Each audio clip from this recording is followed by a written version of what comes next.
How we doing, boys and girls? Good morning, good afternoon, good evening, wherever you be. Shout out to you all. How are we doing today? We got some cool news to talk about today.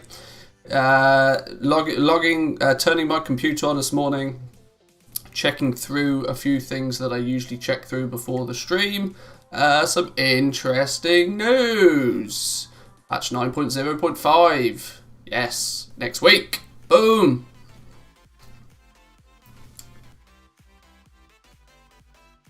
We don't have any new content, but from a goblin perspective, a gold maker's perspective, this is actually a patch to at least take note of. Would it bring you back to the game? Probably not, but it will for sure have some effect on the economy. That is absolutely guaranteed. We'll talk about a few things today. I've actually already recorded, rendered, uploaded, thumbnailed, bang, a video about the patch notes, so that will go live the second the stream ends today. I'm going to trial a new thing where I will premiere a video to go live as soon as the stream ends, so all of you guys can go straight over and watch the video.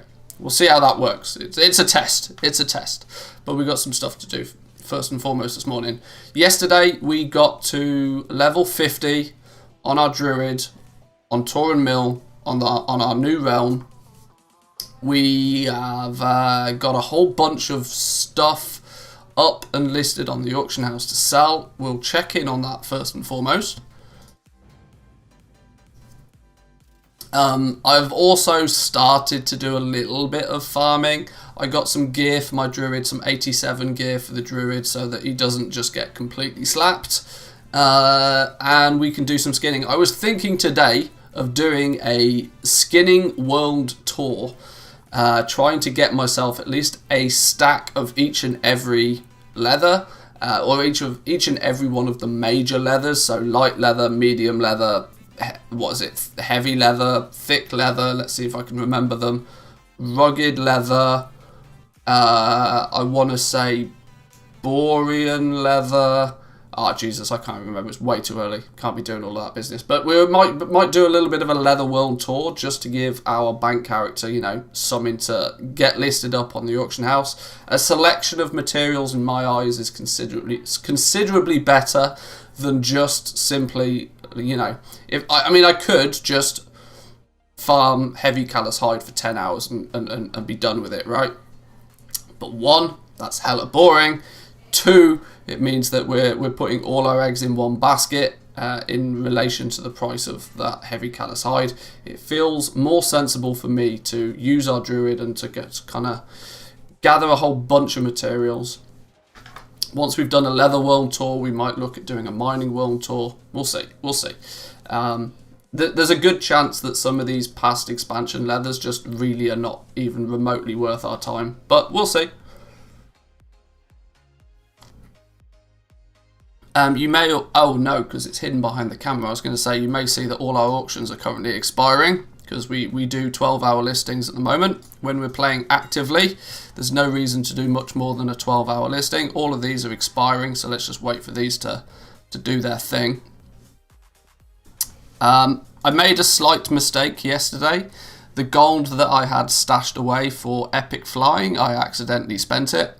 So I'm hoping that we sold some stuff overnight so that we can get our druid some epic flying. The gold that we sent to the druid for epic flying, I accidentally then spent it all on 87 gear so that he wasn't running around at item level 45 or something ridiculous. So hopefully we'll have enough gold to give him epic flying. We should do. I did an hour or so's worth of farming yesterday. I'd imagine that, assuming at least on the hope that at least our callous hide and desolate leather and stuff like that sold, then we should be golden. I don't want to waste my cancel scan quota just by cancelling these. We've got 30 seconds to kill. But yeah, patch 9.0.5 Quick TLDR for any of you guys that can't be fussed to go through huge amounts of patch notes. The only significant change that's new is, well, if you've been keeping up with it at least, you'll be aware that Valor is coming. Valor is a thing. Valor will be acquired through running Mythic Plus dungeons. You will also be able to acquire Valor from your daily callings. Now, of course, callings are limited, where Mythic Plus can just be spammed infinitely.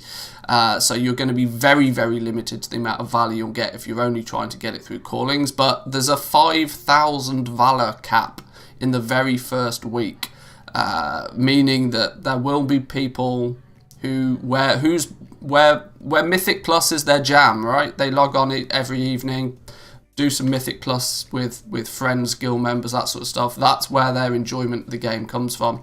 These are the guys that are going to very quickly get close to that Valor cap. And the argument probably stands that they're players that equally probably already have good gear, and so aren't really looking to upgrade their gear with Valor in the first place. So it's basically going to be a free currency to those guys. And to those guys, what they're going to then do is run over to that vendor and turn all of that Valor into heavy callous hide. So there could be some interesting quantities of heavy callous hide floating around over the next few days, weeks. That's for sure. But we'll try and look into that a little bit more. Oh, boom! Nearly 6k gold in the bags. That's what we like to see. So yes, we've definitely got enough for our epic flying. It's fine. What did we sell then overnight? Heavy desolate leather, light hide, piece of Sinvit ore, some desolate leather, 600 or so desolate leather. Like I said, I leveled basically yesterday. I spent an hour and a half, maybe 2 hours doing some skinning. But of course, that was leveling up skinning in the first place.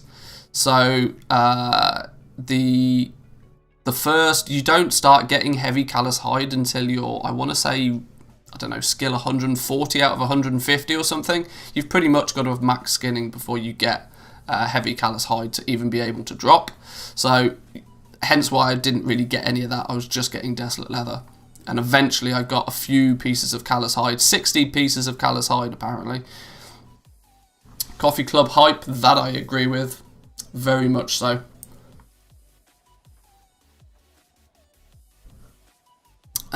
Nothing too spectacular being sold, just some, random stuff we picked up by doing an hour or so's worth of farming yesterday, and a bunch of stuff that then didn't sell. Our heavy callous hide didn't sell. I think I deliberately listed this at a stupidly high price. I wasn't really expecting that to sell. But we'll get these items listed back up on the auction house. We'll send some more gold over to our main druid so he can actually get some epic flying. And then we'll go gather up some materials. So we're not doing too badly. We're not doing too badly for gold. Now, like I said, yesterday I spent a whole bunch of gold, which is always going to be the case. We are going to see these spikes up and spikes down. You can see that we hit a 12,000 account-wide gold total yesterday, or server-wide gold total, and then I went and spent a whole bunch of it, and then spent a whole bunch more of it, and now we're almost back up to where we started. But this is going to be the case for a few days. It's never going to be, although now that we've got some 87 gear on our druid, I don't think he's fully geared out. I actually went and did a couple of world quests, believe it or not. The world quests were offering item level 84 gear, and because I went Threads of Fate, I get instant access to world quests. So it says new server or new account, just a new server. I've not done the whole new account business yet. If I get a second account, it will be over in the NA.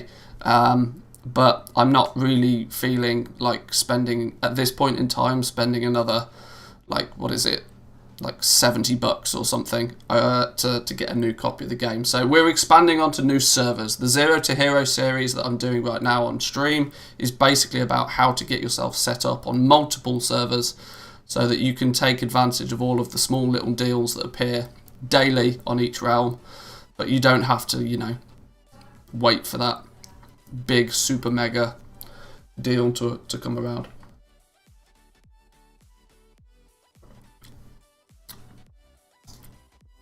So let's get these items relisted. There's a couple of things that I just want to give up selling, which I might just vendor at this point. Let's run over to this vendor here. There's a few things like these minor healing potions. I really can't be bothered even trying to sell those anymore. Along with these thunder lizard tails and these crunchy spider legs. That's like beyond useless trying to sell at this point. Gooey spider legs, yeah, not bothered about. We're not at the point where we need to be scrapping around for like 1 or 2 gold. Tough jerky doesn't sell. That single piece of raw boar meat is useless. Oh, we've still got 31 ribs that we didn't sell yesterday. There's a nice chunk of change. There's 2,000 gold there.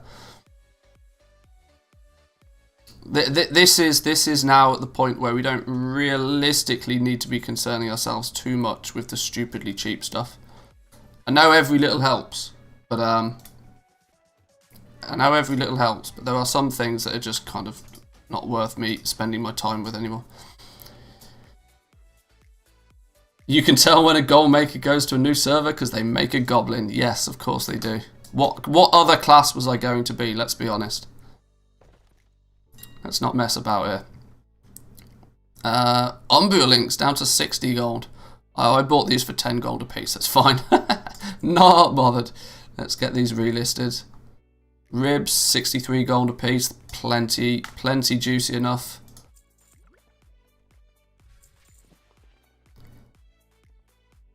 Now what I should probably do is I'm in absolute with 9.0.5 now coming next week. I'm in absolutely no rush to sell this heavy callous hide. We need to take a quick gander at the Undermine journal, and we need to take a look at heavy callous hide, and we need to change the realm to Torn Mill. Which is there. Now we need to... No, not callous hide. I said heavy callous hide. Thank you, thank you. So now we need to look at what the price of this traditionally tends to do over the week. So pricing heat map, it tends to be by 6 PM on a Tuesday is when it's at its most expensive. That makes total sense because that's the point where this is the point in time where people are like, right, let's buy out all of the heavy callous hide to restock our legendaries, and so very quickly it goes down from that point. But realistically, as an average price, it's actually looking like there's not a huge variancy in the price that you're going to obtain of it. That's probably because on a server as big as Torn Mill, there's enough supply that it balances out pretty quickly. Quantity heat maps. When is it in low supply? I would imagine that it's probably, yeah, you can see that 6 PM on a Tuesday. It very quickly goes from 8,000-9,000 of the stuff down to like 6,000 of it. Interestingly, Friday evening, the lower times, Friday evening, there's a drop in supply of it. That's probably because people are buying up ready for Saturday. On Tuesday evening, there's a lower supply of it because people are buying it up ready for Wednesday. Interestingly, even on the big raid days, the supply doesn't really dwindle too much. But I think next week is going to be... Next week, next reset, I think we're going to see a large amount of legendaries sold next Wednesday.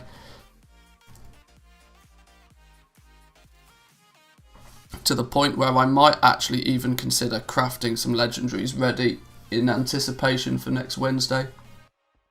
Or at least getting some materials ready so that I can craft them. Back on my main server, that is, not on this one.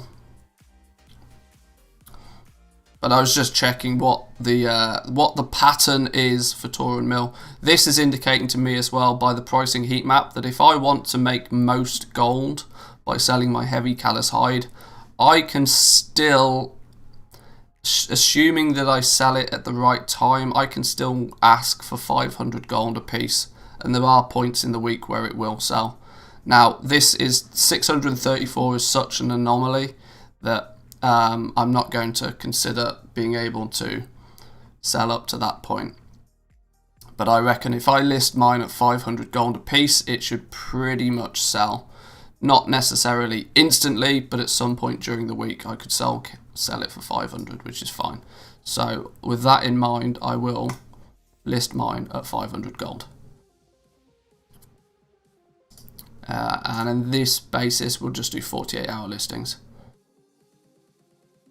We're in no rush to sell it. That's the point. So let's create that. Let's get the rest of these things up on the rail. Yeah, sure, whatever.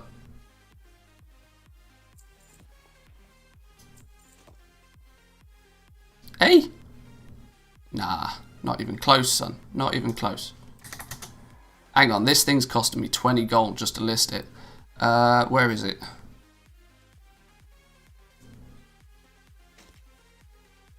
This thing. It's 34 gold vendor value. We'll just vendor it. I'm not going to try selling that on the auction house. It's a 0.01. It's literally not worth my time trying to sell it.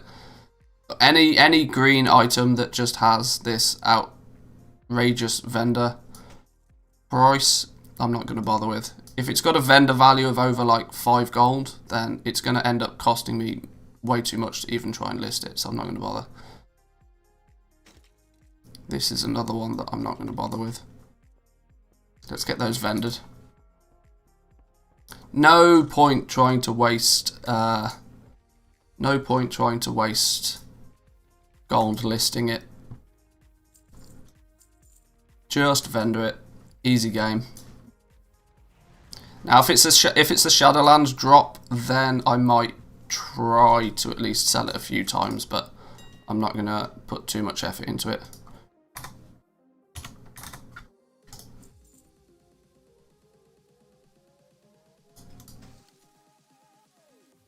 $462 gold for those? Yeah, I really don't think so. Start lowballing it. These are now down to 25. Once they hit 25, we vendor them. This is down to 50. This is the last time we're going to try and post this one. 99. This can go down to 75. Couple of pearls. Couple of medium hides. Couple of leather scraps. Alrighty. Right. Oh, why have I got 2 capes? I don't need 2 capes. Let's get rid of that. Right, there we go. So we're up to 10k on this bank character then. Nice. Nice, nice, nice, nice, nice. Let's then send 5k over to our druid.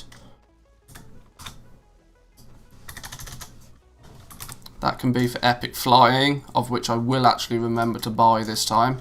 And let's see how effectively we can spend this 5,000 gold to get some flips. See if there's anything worth flipping right now.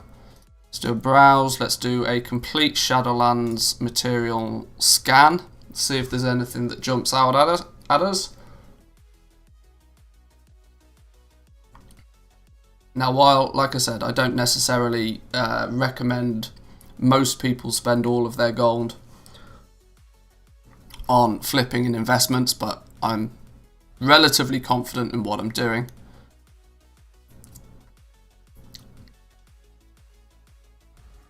Somebody trying to lowball on Desolate Leather. 2 gold is not a lowball though, fella. Just let me remind you of that.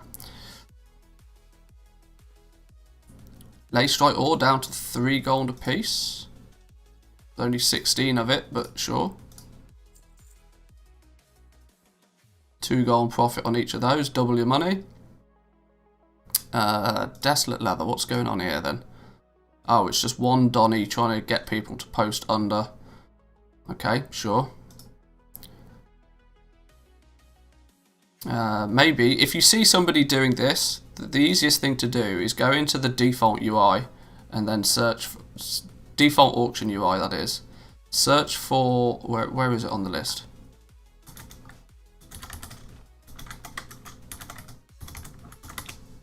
Desolate Leather.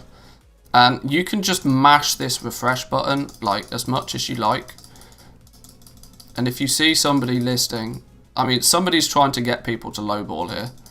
It's not us, by the way. But if somebody does post under 2 gold, then the quickest you're going to see it is through the default UI. Now, at this hour of the day, I can't really imagine. I mean, just look at the auction house for starters. There's like 4 people here. Trying to lowball auctions at this time of the day is probably pointless. But why is Desolate Leather not one marked as favourite? It should be.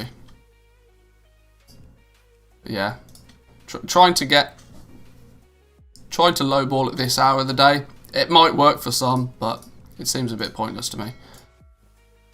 We got 5,000 gold we need to spend somehow though. We only spent 50 gold on that leg strike. That's not... Whilst we turned that 50 gold into 75 instantly, it's still only small change.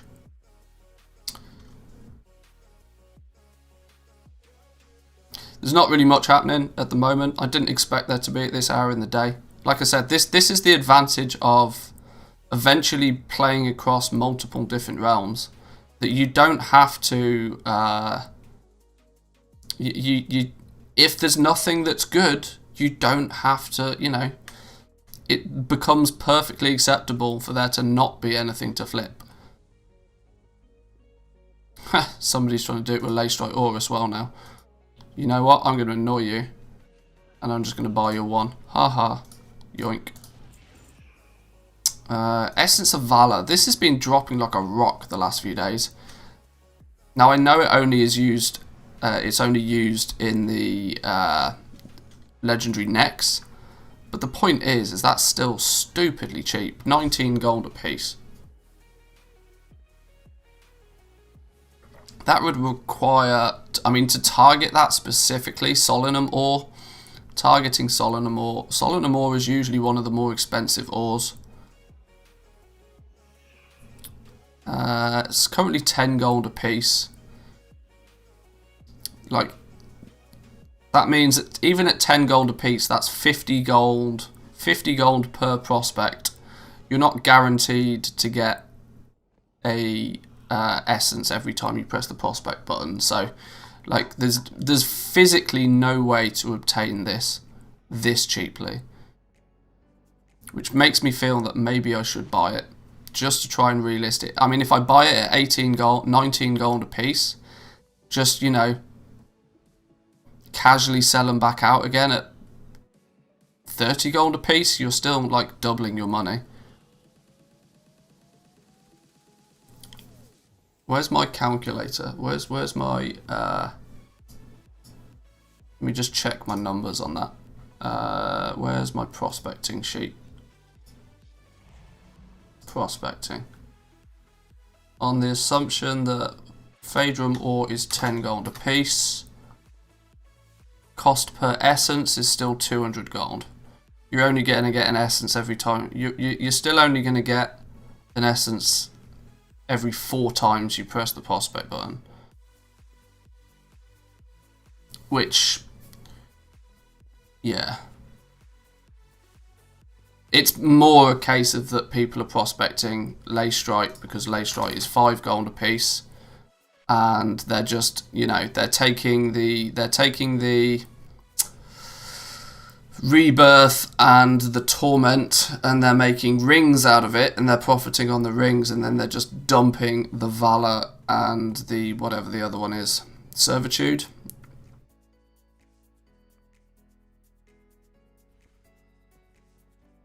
But I'm still tempted. I mean, it's rare you're going to see them this low.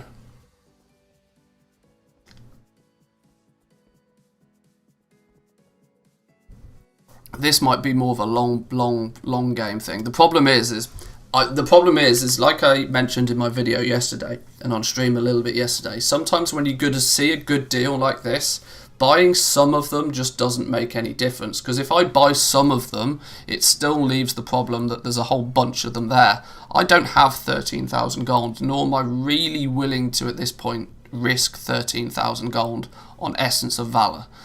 Now, I could, in theory, buy like 200 of them, sure, but the problem is that still leaves like 400 up on the auction house, with the issue that the price could even get trashed even further and even more of them appear, and then I'm got even more of a problem on my hands.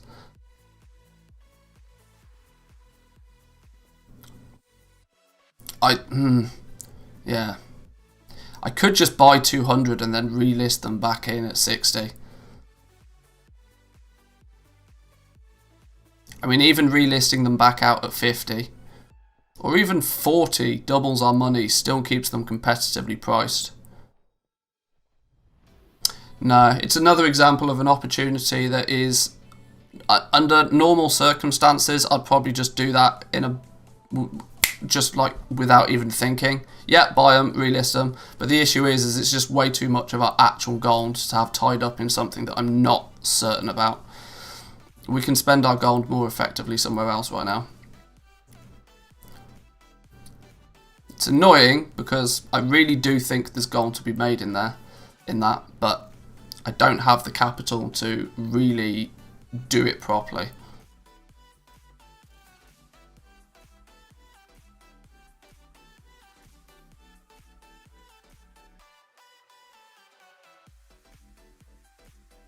We're just hunting for small stacks, really.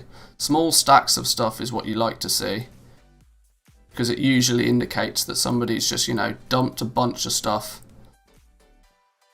They're not an active farmer. They're not using something like Trade School Master. Most of these things are too close to their actual market value anyway. Phantasmal Haunch has had... this is really interesting. Like, there's a whole bunch of realms where somebody just bought, across 10-15 different realms, they bought all of the Phantasmal Haunch at like 1-2 gold a piece. They didn't just do it on one realm, they did it on like 20 different realms. It's really funny. Maybe it's an effort to increase the regional price, which is a bold move. A bold move.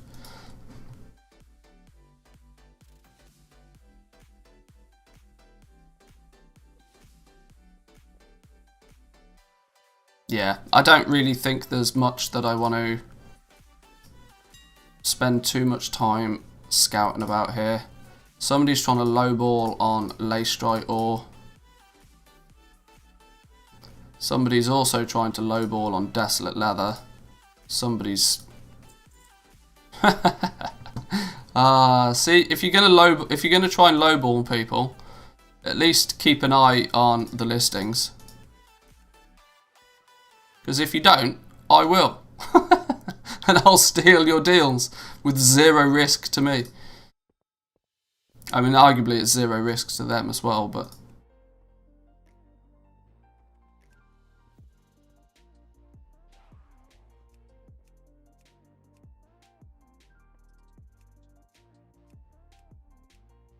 meh, whatever. I'm not wasting my time smashing that refresh button. We'll, in this circumstance, we'll just leave our gold in our bags. We'll come back later and we'll try again.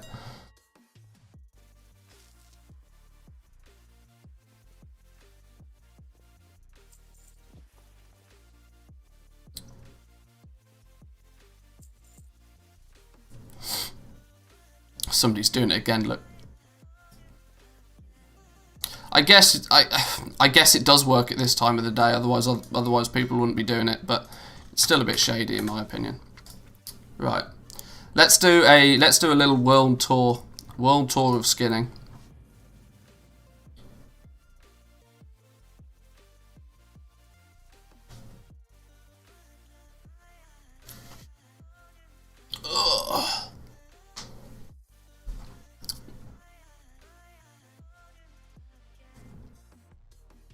Come on, game. Speedy, speedy now.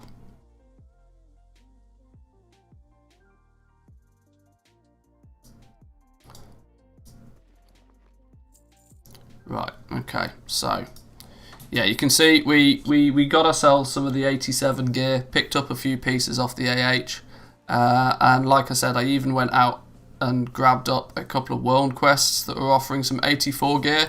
Obviously things like trinkets and rings or trinkets especially, are more difficult to come by. I should have picked up a 87 ring, thinking about it, but I ran out of gold. Is just ever so quickly, is there any world quests that are offering gear upgrades that maybe we should quickly bash out? Probably not. Negative, that's fine. Right then, so this is where I'm going to use Zygor to give me some indication of where we're going. Now we can go guide menu, gold, gathering. Now this is where it's indicating some of the best gathering farms. Unfortunately, Zygor, whilst it's got some routes for things like heavy callous hide, has not taken into account that some of the spots that it's recommending people, if you go Ardenweld for example for heavy callous hide, what it actually recommends you do is go and kill Gorm Ravengers. It tells you to go and kill Gorm Ravengers up there. What Zygor doesn't realise is that spot's been nerfed and they no longer drop leather. So, Zygor for the gold making side of things is definitely not perfect. Not for current content stuff anyway. But what it is good at doing is if I go gathering, for example, and we go, let's just go light leather. Eh? Oh, expert mode. Now we can see that it gives us a few different options of where to go and get light leathers. Wetlands farm, apparently. Wetlands is going to be a good spot, I think, or at least potentially the best spot. Let's load up the wetlands guide then. I equally need to, and these numbers, for example, these numbers in terms of how many it suggests you collect is based upon like how many you can relatively easily sell. Let's then, we need to get epic flying. Now can we get epic flying from Ogrimmar, I guess. We'll get epic flying along the way somewhere.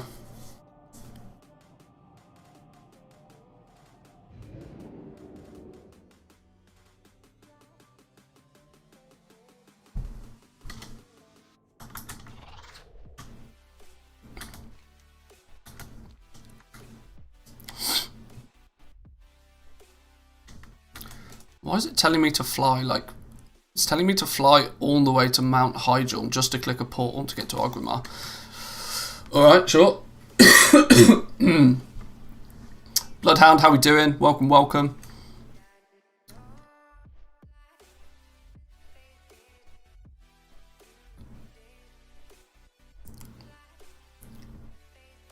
I'm really in two minds about whether to get back into legendaries or not. I know full well that if I get back into legendaries, it's going to literally put a massive halt on anything else in my life that I'm doing. That's the problem. I'm not sure if just for the purpose of making a little bit of gold whether I want to.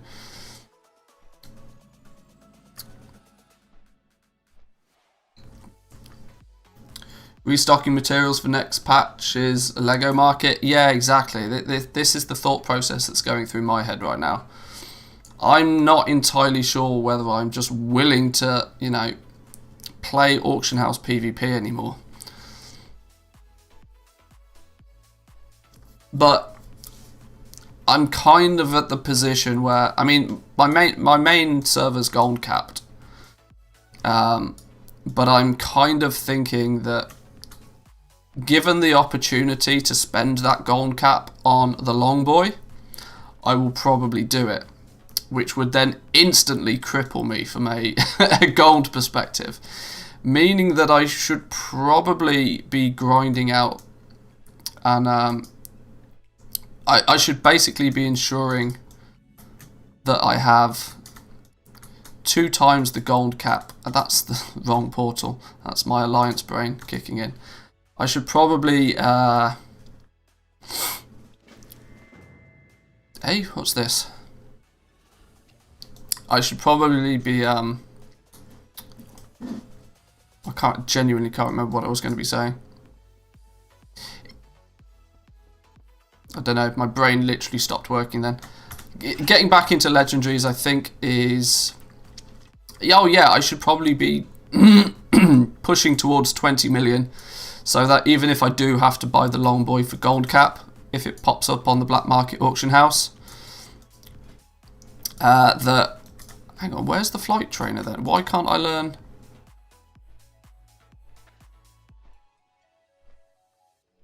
Did I learn epic flying? Hey?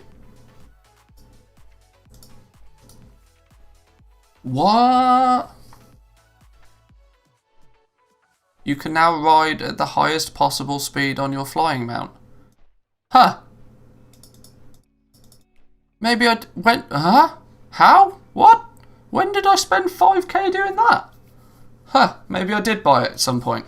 Sending that 5,000 gold over to this character was totally pointless. I'm going mad. Genuinely going mad.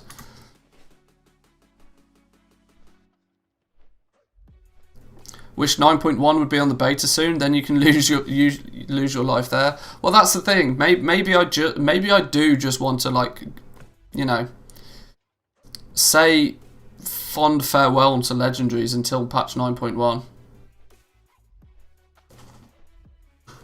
9.0.5 will move the market with quite a few new BIS Legos. Yeah, this is the thing though. If nothing else, I will get back into it at least some amount, simply because even to this day, it frustrates me that there are still a few gear slots for male that are not at rank 4. So I need to craft some legendaries, even if it's at a massive loss, just because I'm a completionist, and if I don't have all rank 4s unlocked, it makes me feel funny. But yes, that's very true. I would very much like to see a patch 9.1 hit the PTR, or even a Burning Crusade alpha or beta. That I would equally be happy with.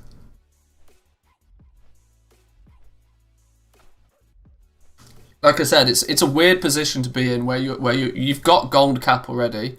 I'm not one of these players that feels the necessity to have 50 or 100 million gold. I don't think it's really that important.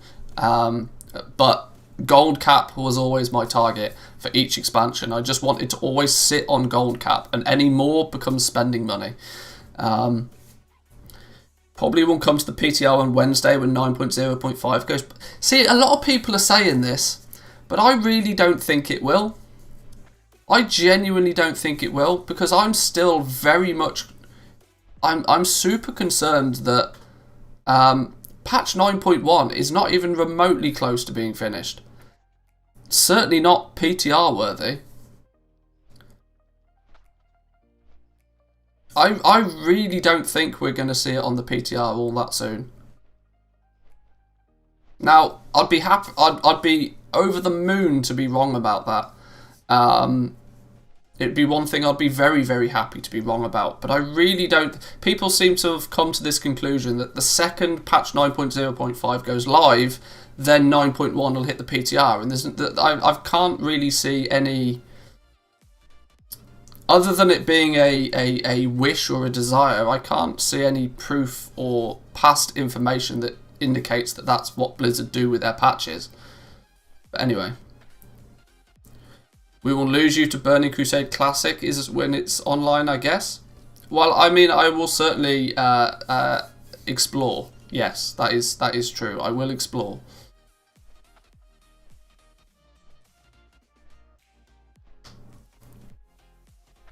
Well, I genuinely didn't realise that I had epic flying, but I do. I fly fast.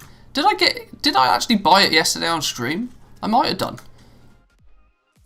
I've really confused myself now. But hey, we can fly fast. It's all good. What I should have done then, thinking about it, is gone and grabbed some better gear. But oh well, whatever.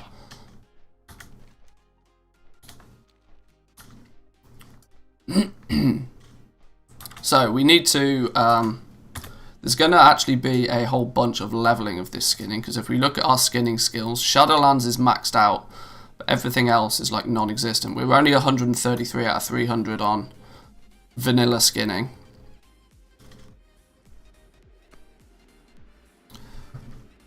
Something that would be very sensible for me to do ASAP as well would actually be to do this. To unlock this is the call for allies. This is the quest that starts, if I'm not mistaken, this is the one that is the starting point for unlocking the allied races.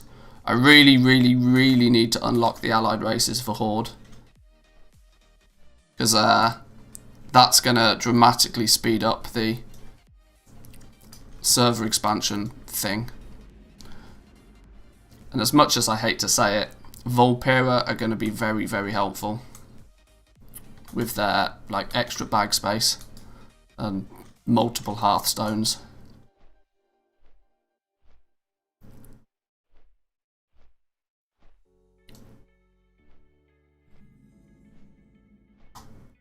Now I probably should be picking up, if given the option to pick up some materials, I probably should. Volatile water for my effort as well. You get volatile water from mining? I thought it was just volatile earth. Well, that made picking up that node all the more worthy. Might do that again if we can get volatile water from these. Another one! Ha! Sure. Since when do you start getting volatile water from mining? A volatile fire? What's going on? Why are we getting virtually... Am I just being super lucky? But why are we getting guaranteed volatiles for mining nodes? Hang on. What's going on here?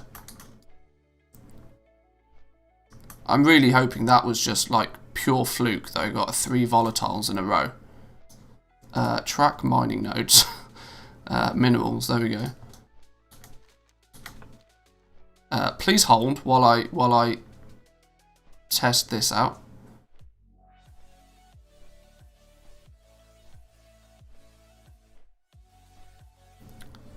Because volatiles absolutely live on the list of materials that you should always keep your eye on.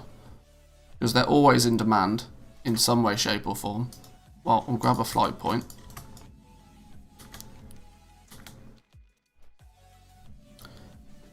Don't forget the 2% extra gold for Zandalari trolls plus their other racials. Well, that's true.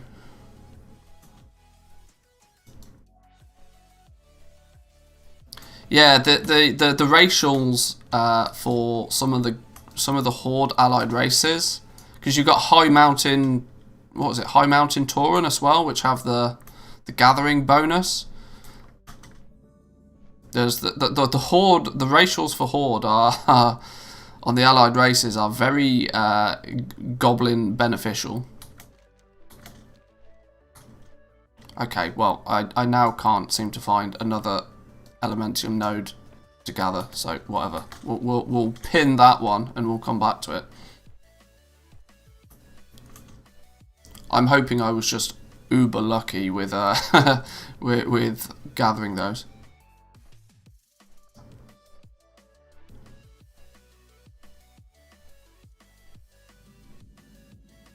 What's this? Oh, we're now back in vanilla land.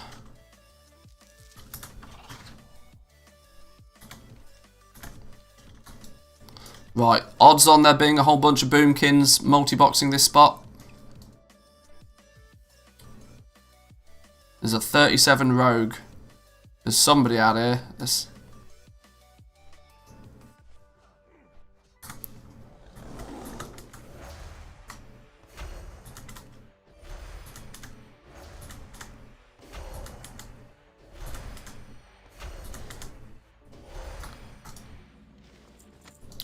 Phoenix Pants. Now I probably don't even need to faff around doing the killing here, do I? I can probably... Oh, no, because this fella's a skinner. So maybe I do need to do the killing. Equally, if I'm going to be farming this, odds on Boomkin or Feral is probably better. Simply, you know, for movement's sake.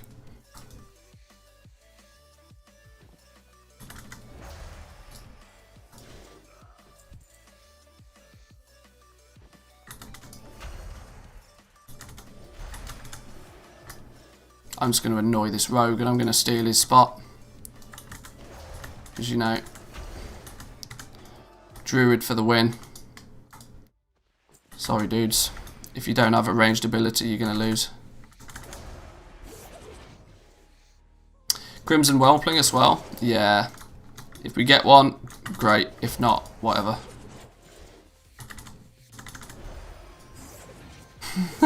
Sorry, Mr. Rogue. Sorry, not sorry.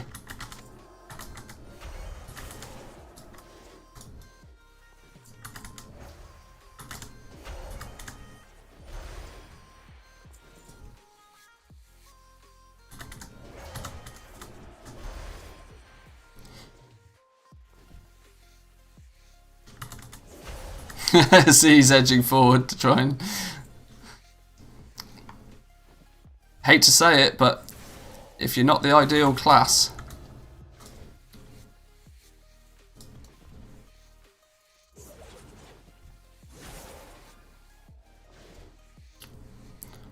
This will be a very quick way to get some early leathers.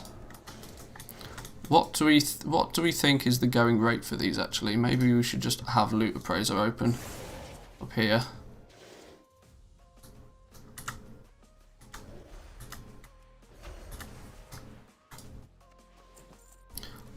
What's the main thing you're trying to get here? Well, I'm just going on a bit of a skinning world tour. Leveling up the skinning throughout each of the expansions, gathering up a stack or so of each of the different leathers. Simply not because it's the most gold per hour way of doing things, but it's provides a variety of materials to sell.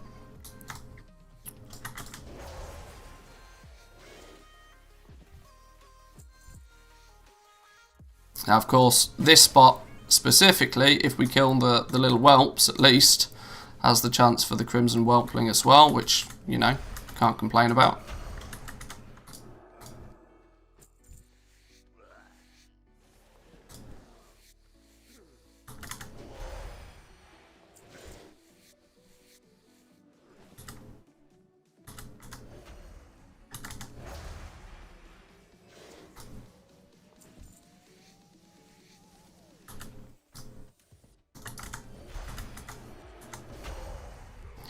I'm very, very surprised, you know, that there isn't a multi-boxer out here. There's virtually always a multi-boxer out here in my eyes.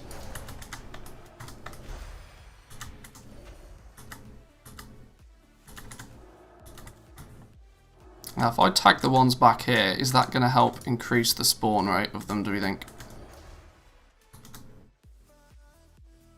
I think they only start to... Yeah, they start to spawn from there, so I'm just going to literally stand on the spawn point.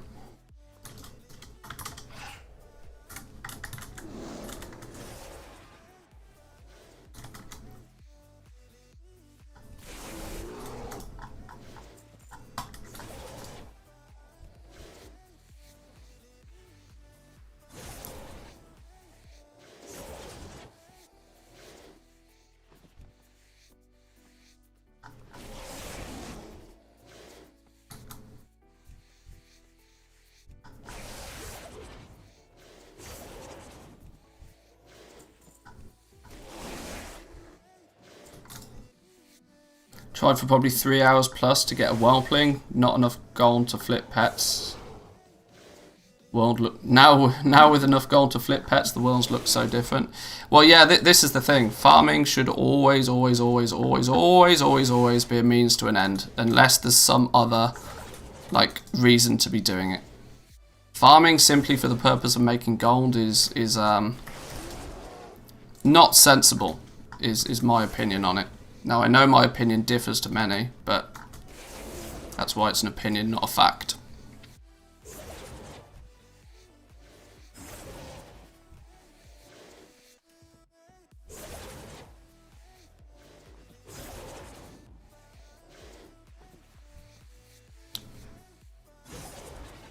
Is this fella... I mean, this guy is a skinner.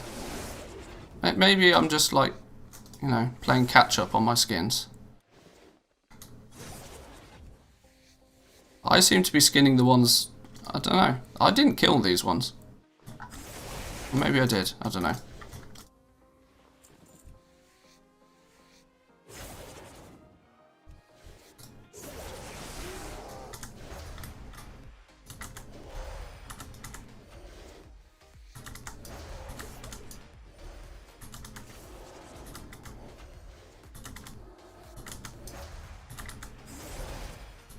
I'll just spend a minute doing some killing,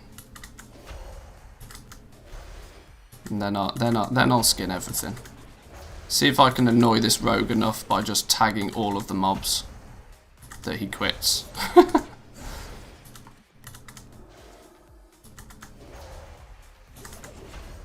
I should really. I've got a macro that automatically targets enemies and casts Moonfire. I should probably be using that one.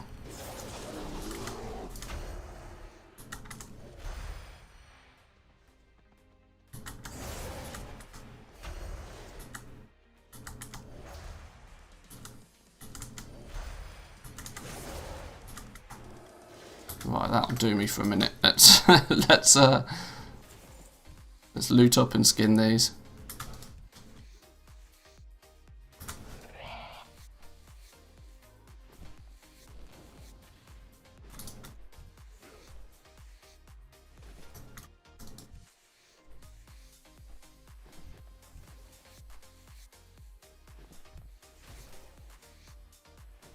Bind it to scroll wheel. Yeah, I probably should.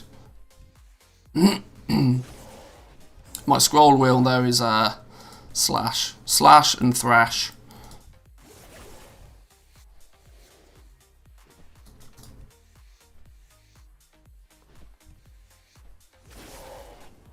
This spot seems to be able to support a few people anyway because of the hyperspawn, so.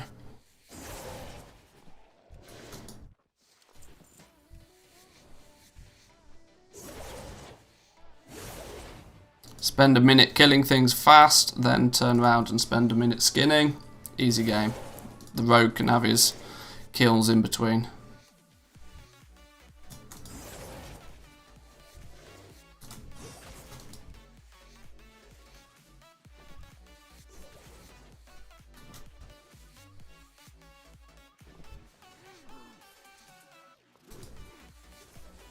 Now this early leather doesn't appear to have much value to it, but the advantage is that if you just keep a stack of these items, these low-level materials, you're in no rush to sell them. Just list them at what you want to actually sell them for.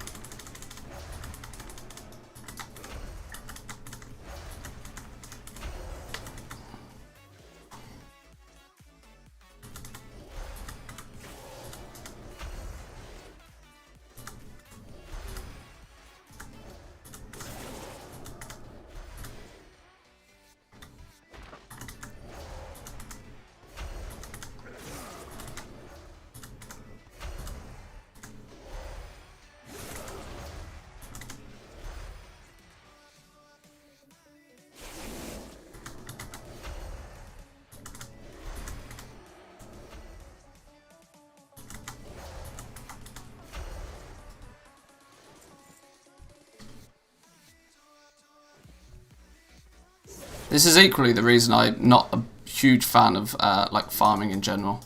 like the repetitive nature of it, it frustrates me. What? Creature is not skinnable? You mad? Of course it is. Even the game's gone bonkers on me now.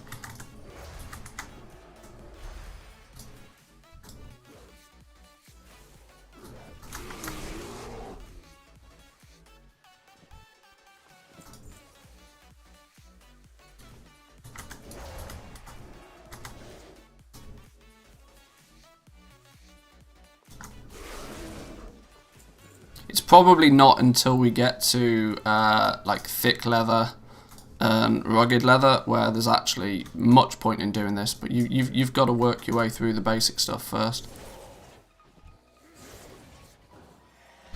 Boom, there we go. That's 225. Now, because of the level of these things, you can't actually get better than light or medium leather, if I remember right. Maybe you can get thick leather from them, but I don't think you can get rugged leather.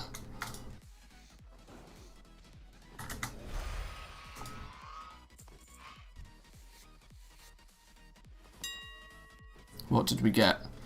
Black whelp scale, 750 gold. Yeah, I don't think so. Don't think so. Hey, that rogue's that rogue's got annoyed. It's all ours. That's what we want.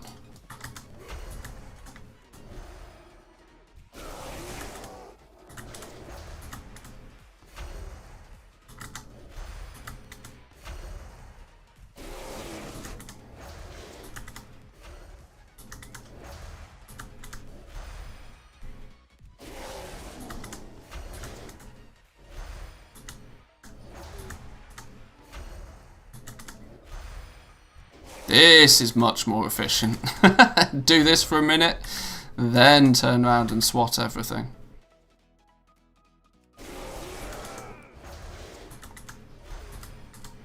Moonfire the things out towards the edge. Swipe everything that's close to us. GG.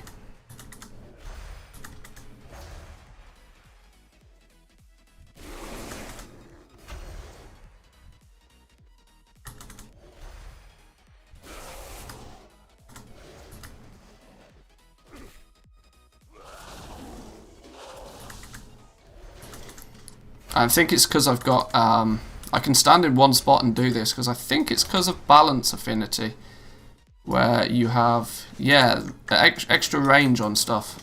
That makes a huge difference.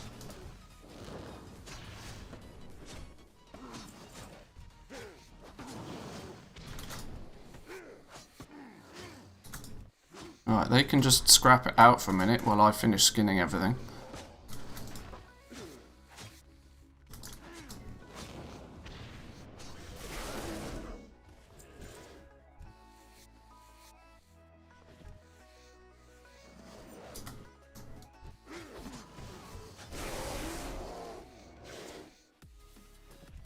Is there still, you guys probably know this better than me, is there still a 2-minute despawn timer on mobs?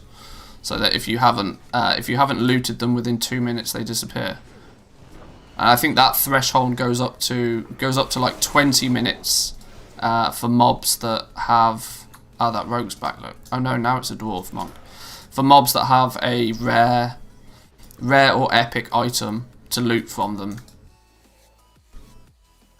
I'm only quoting information that I knew of, like, back in the day. I don't know if it's still changed.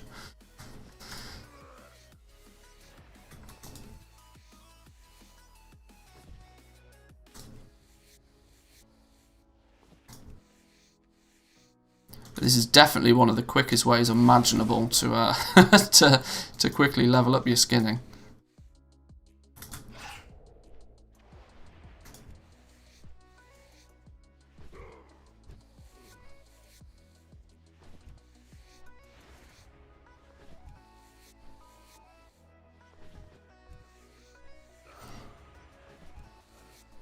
What's the? There was a toy or something that was beneficial to skinners. Can't remember what it was called. It allows you to skin at range. Hang on, this fella's doing a naughty on me now. Right. we can fix this problem. I'm just going to use your statue to...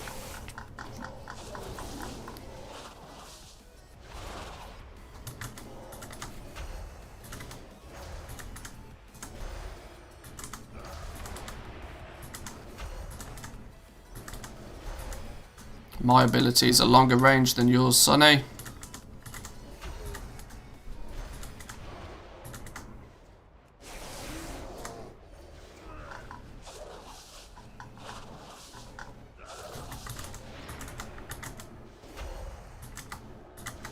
Is it on this account that I've got my cheeky little... Yes, here we go. Target enemy, cast sequence, Moonfire, Sunfire.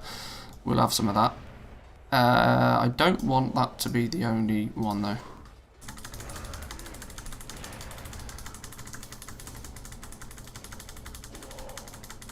Oh, I need the one without the Sunfire because I have to be... Let's just change it.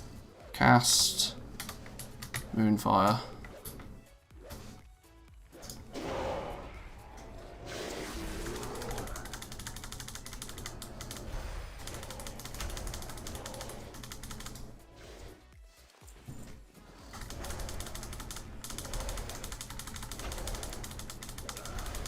Now, if I actually did this ass Moonkin, yeah, I could be using Sunfire as well. Yeah, that's what we need to be doing. Spec, balance, go. Why not go? There we go.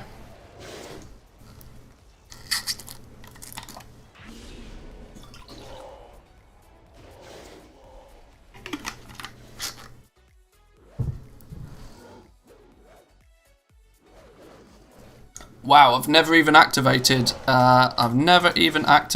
Moonkin on this character as of yet.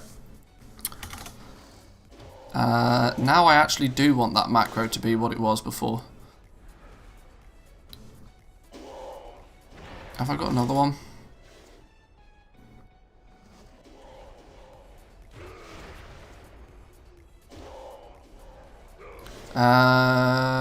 Okay, cast sequence, Moonfire, Sunfire. Is it called Sunfire? I don't even know. Save, probably.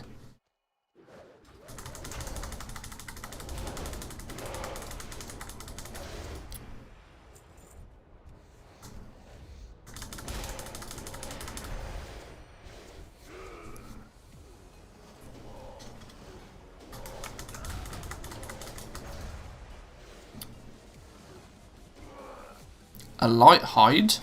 Not seen many of those.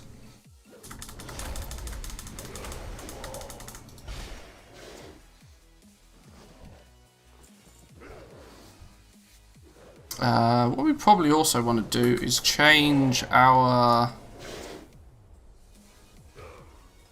threat plates to always show nameplates.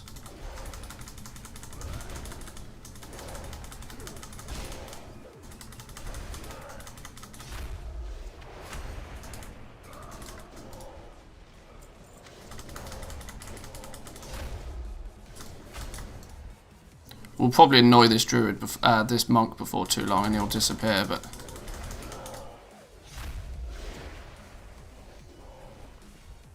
while he's gonna kick about, we'll take advantage of his statue.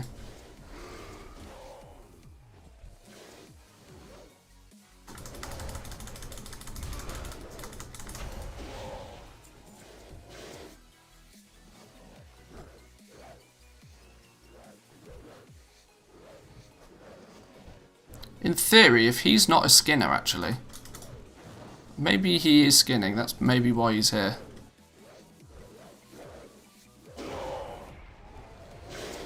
I'm just wondering if I can skin everything. If he can just kill everything, because I'm not that fussed about the loot. No, it appears he is a skinner as well. Which means we need to cheese it even more so. Let's put this over here for now. Where's Starfall? Starfall, mouse up. that one on mouse down.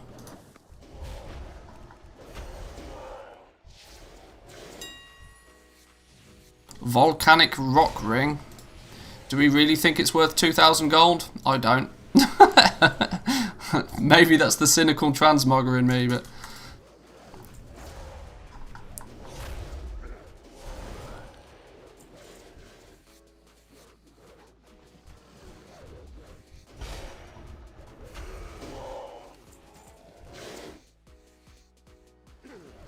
yeah, I think our Boomkin's going to be our standstill solo king.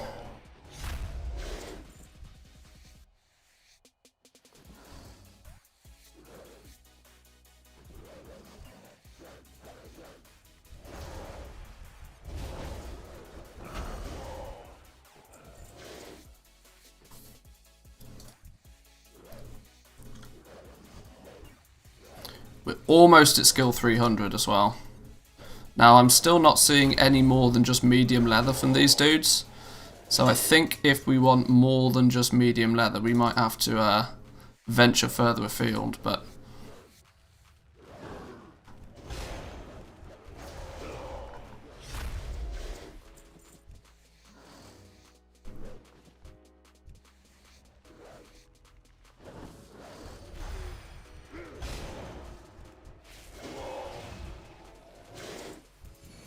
can you imagine if Starfall actually hit things that were outside of...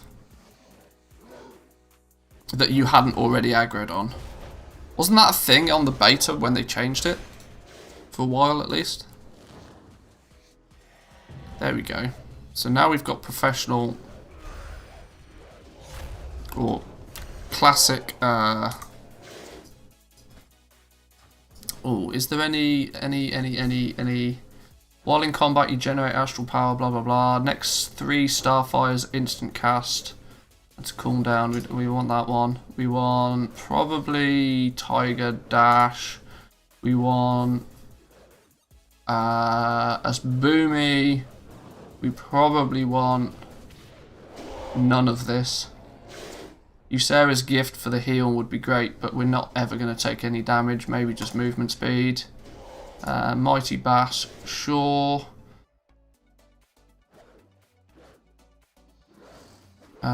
Star Surge and Starfall grant you 4% haste for 15 seconds. Hey, it means we can press Moonfire faster. Starfall duration by 2 seconds. Allows you to cast whilst moving. Moonfire deals 10% increased damage and also hits another nearby target. Well, that then means that we are no longer going to press Sunfire, really, doesn't it?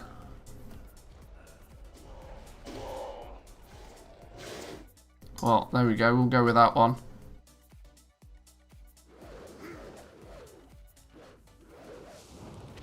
During the first 6 seconds of each eclipse, shooting stars fall 300% faster. I don't think any of these matter, do they? Come on, kill all of the things. I'm in combat. There we go.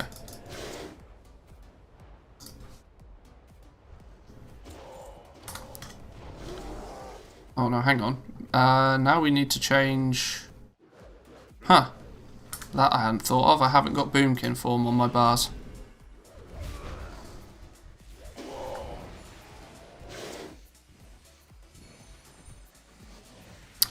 Now we can change that macro, or even make a new one.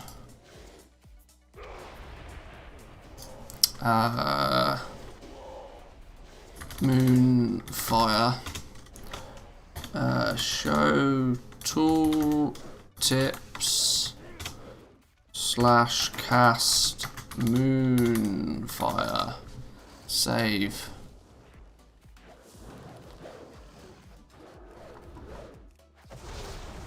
Oh, hang on.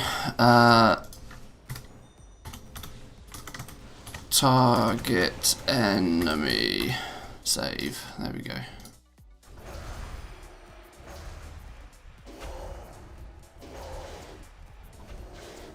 That makes more sense now. God, all the things that you farmers have to get optimized. There's more to this farming business than I gave it credit for. Oh, we absolutely need.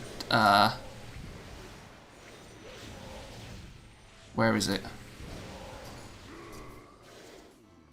Where's Convoke? There we go. We absolutely need Convoke. In fact, we'll put Convoke on this button.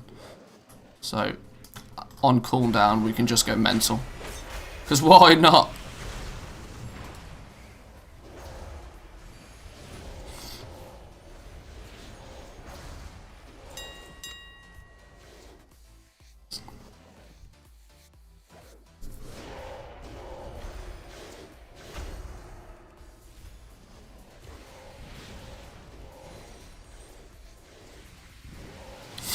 Really need to get my skinning game on.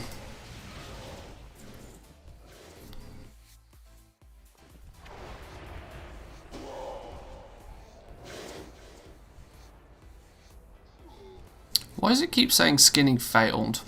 That's not meant to be a thing.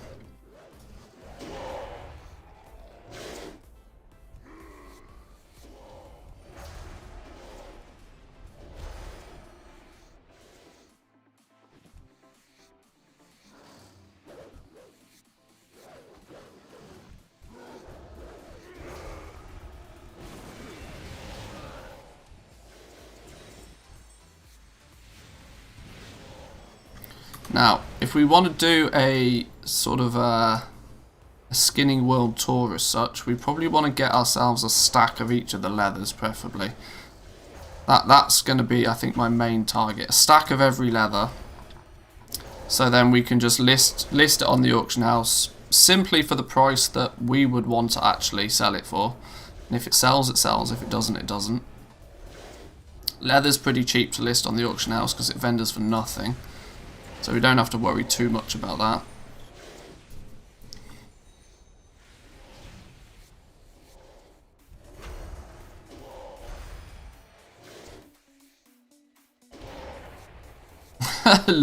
Looted item value, 17,000 gold an hour.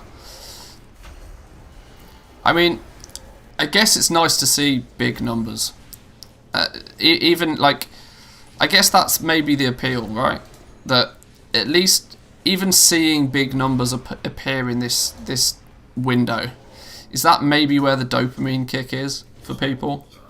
I mean, it makes no difference to me whatsoever if this said 5,000 gold an hour or 5 million gold an hour, because until I've turned that into actual gold, it means basically nothing. Until you've like, there we go, burnished leggings, 1,291 gold. Yeah, but it's really not, is it? Let's be honest.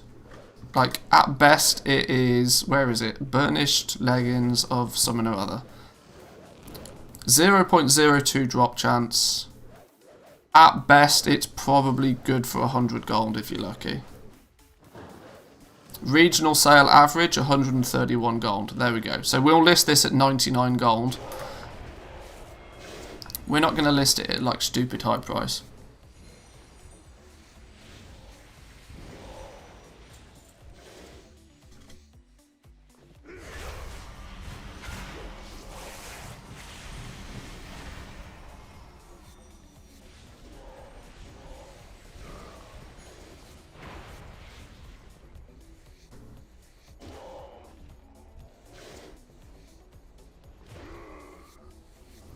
Hey, you know, maybe if I'm going to be skinning, I've just thought about this, maybe, actually. Maybe the best profession to actually have with skinning is engineering. Maybe the best is actually engineering. And hear me out on this one. In Shadowlands, it means that you have the wormhole generator. Wormhole generator be super good for getting places. Jumping from one skinning spot to another skinning spot. Super good, right? Convenience, quality of life. Additionally, you've got the ability to, you know, be crafting all of your mounts with engineering. Additionally, if you level it up enough, you've got looterang. So for when you're doing this sort of stuff, you can just, you know, instantly loot stuff. Am I going to see more utility out of that to make it more worthwhile than just having mining? and very occasionally picking up the odd mining node.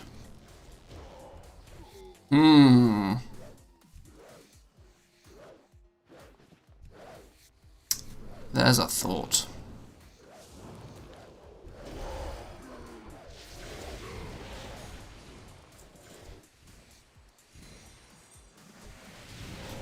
I don't know, maybe that falls a little bit into the min-maxy side of things, I'm not sure.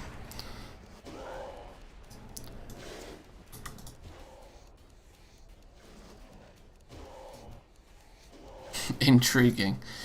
Yeah, it's whether I'm willing to sort of give up that small amount of gold, and let me reiterate, it is going to be a small amount of gold, because if you're going to do mining, you might as well have herbalism. If you're gonna go gather, you might as well gather all of the stuff, right?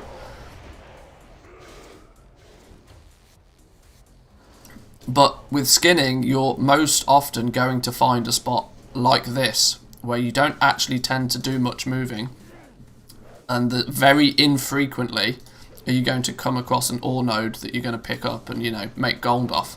So maybe the utility of just having the wormhole generator to dance around places quicker, and the ability that you can still bang out a bunch of mounts. The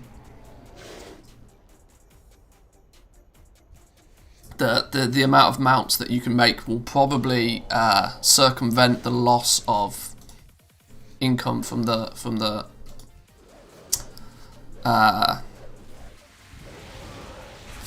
having mining.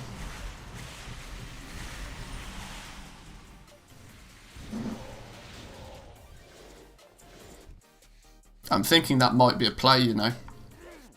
Pairing it up like that might do good things.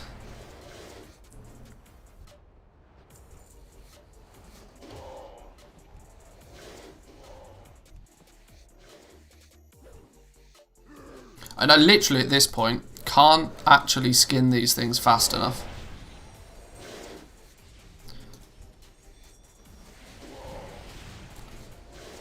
I mean, I just throw down a Moonfire occasionally.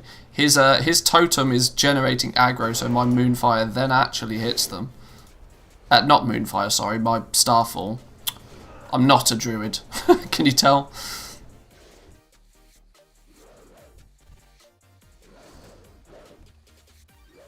As and when I've regenerated enough power to throw down Starfall again, we do so. And in between, I just skin everything. This is easy game.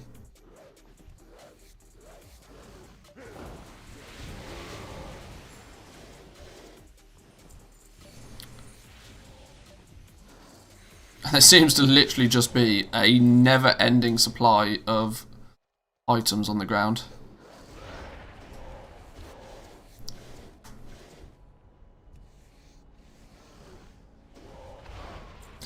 Do we think that there's many people that legitimately actually do this for large periods of time? Or do we think that 90% of people that do activities like this end up, you know, automating it?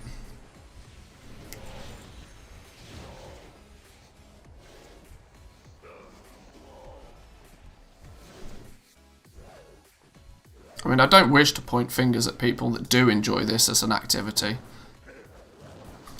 But once this account has over 250,000 gold on it, there's very little chance that I'm going to be doing any of this. Lambent Scale Cloak, 750 gold. Okay. Sure.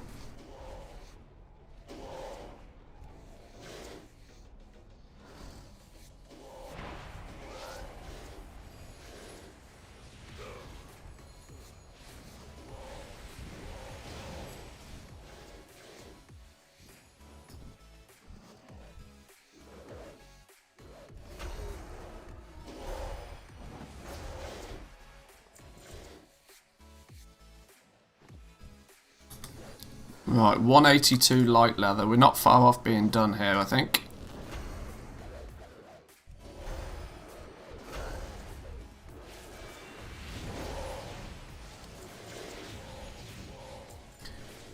If it provides consistent gold, they may continue. Yeah, I guess. I just wonder, I wonder this a lot, like how many people do transmog farming for like a very small period of time, but then virtually instantly realise that actually it's not the farming of the items where the skill cap is. The skill cap is actually getting the items to sell.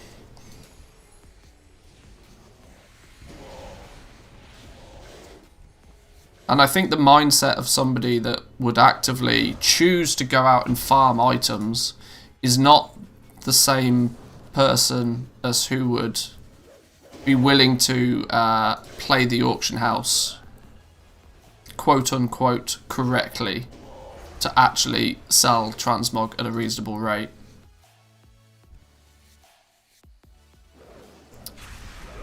And maybe why the common consensus tends to be just farm transmog until you have so many items that you just passively make some sales.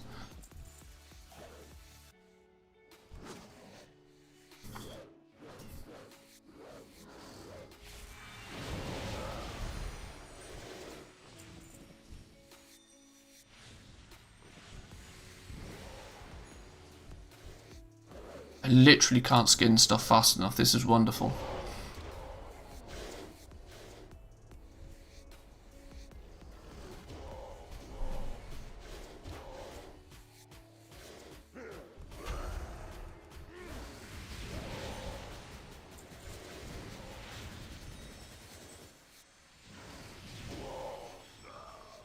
What I also love is the fact that Starfall is killing things for me while I skin. All about that multitasking.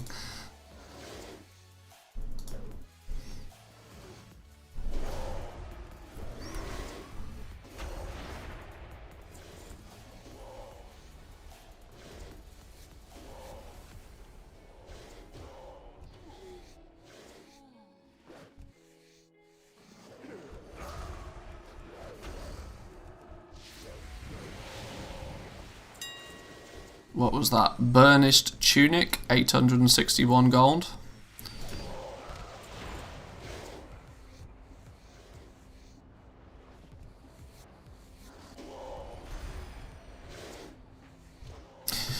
Do we think it's about time maybe to actually put together some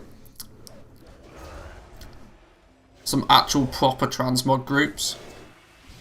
And if we were to put together some proper transmog groups, how would we format them? We would probably want to... We'd want to split things up in some way, shape or form. We'd probably want to split things up.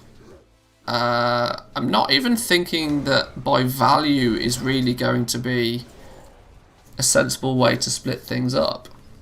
I think anything that is a shared appearance with something else instantly, in my mind, takes it out of the category of transmog. From an auction housing point of view, I'm talking about here. The only things we really want to list on the auction house, I think, are going to be unique appearances. Because they're the stuff that is actually going to sell. Let's be honest.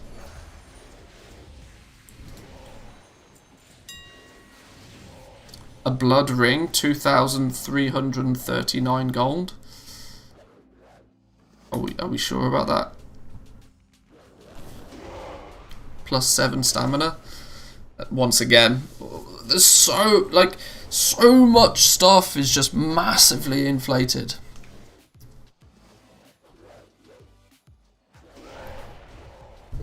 Well, we've got our stack of light leather.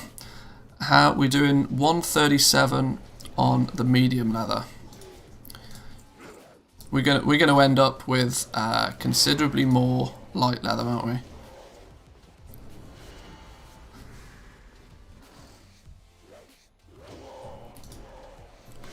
I was thinking that we might actually, we might start to only get medium leather after a while, but apparently not. These things seem to still have a favoritism towards light leather in terms of drop rate.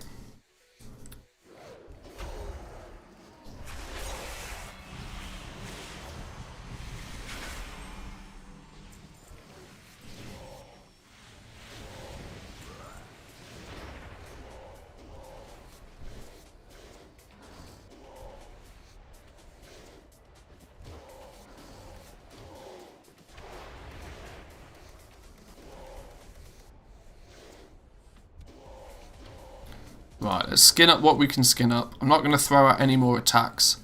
We'll skin what we can skin, and then we'll head over to a new spot. Try and get some thick leather and some thick and rugged leather. That's what we're after. Doesn't seem to be many more items that we can skin.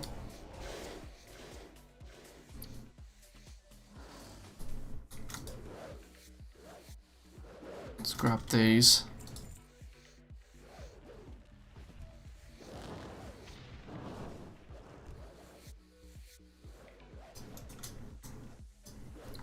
This dude needs to catch up with his skinning, he's way behind.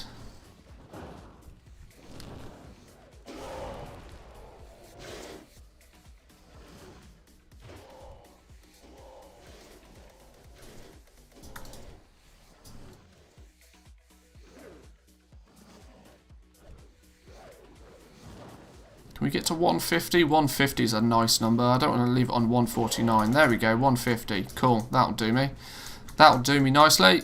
Let's sell some of the trash.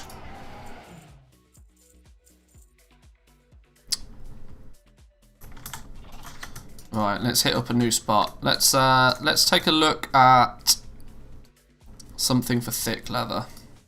That's the next one on our list.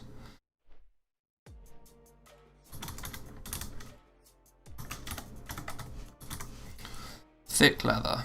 Go. Where is it telling us to go for this? Thick leather, somewhere over here. Yeah, I agree. That's a good spot. Any whelplings? No, no, we weren't lucky on the old whelplings, unfortunately. Why do we not have any of the flight paths? We should be. We've got the. Where's the toy that gives us all the flight paths? Hang on. No, where's collections gone? Collections, toy box. Can't use it while flying, of course you can't. You've learned everything, okay. Okay, you've learned. Apparently, I've learned all of the things.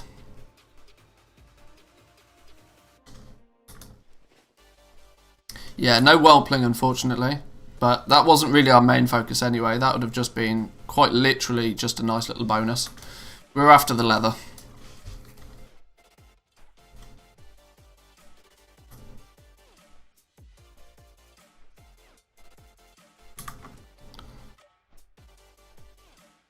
Regional market average value on medium leather is 88 gold.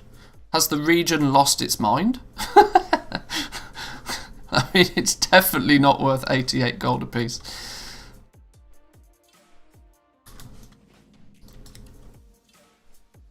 Sunken Temple's a good option also. Yeah, that's probably not a bad option. That's like killing two birds with one stone as well, I suppose, isn't it? Because you've got there's some good drops in there. Student did a video on that the other day.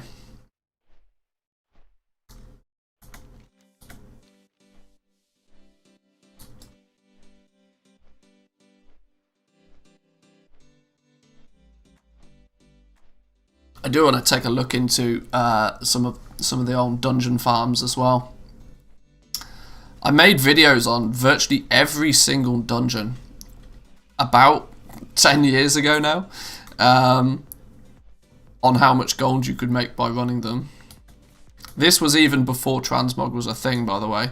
So everything I was basically doing, I was basically just vendoring everything. Those videos have been long since privated though. They're not publicly available anymore because they're just so out of date. So what are we killing around here? There's broodlings, isn't it?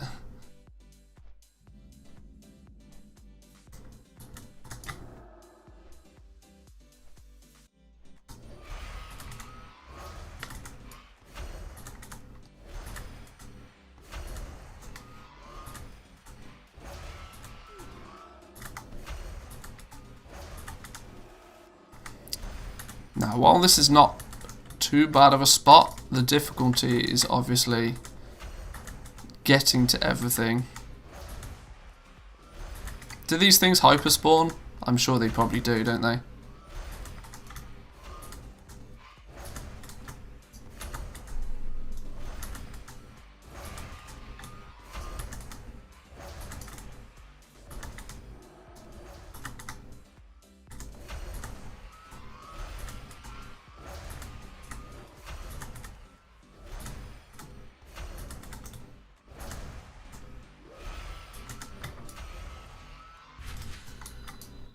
Oh, hang on. That's still not worth. We'll just spam. Yeah, these things hyperspawn, okay.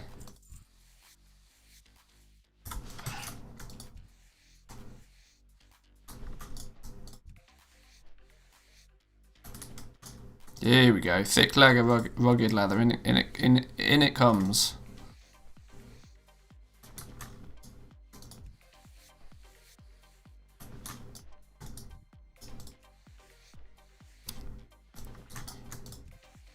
The frustration of this spot, I think, is the fact that you have to fly around for everything.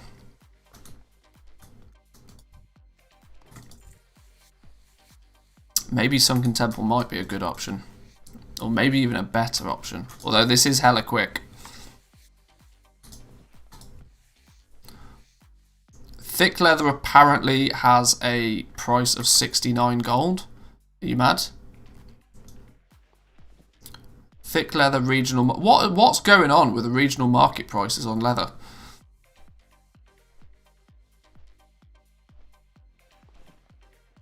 Because I tend to... For the purpose of loot appraisal, I have it to use the regional market price because theoretically at least it should be somewhat closer to the truth, but that's bonkers.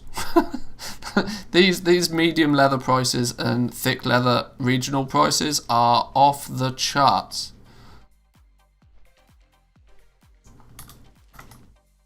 Somebody been smoking something they shouldn't be.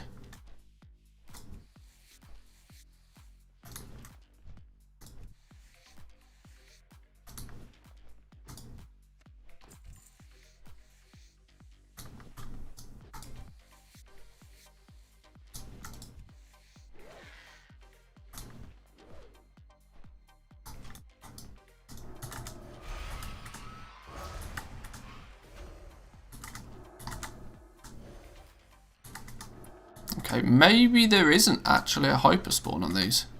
Maybe there's just enough of them that we can get some good killing on the go.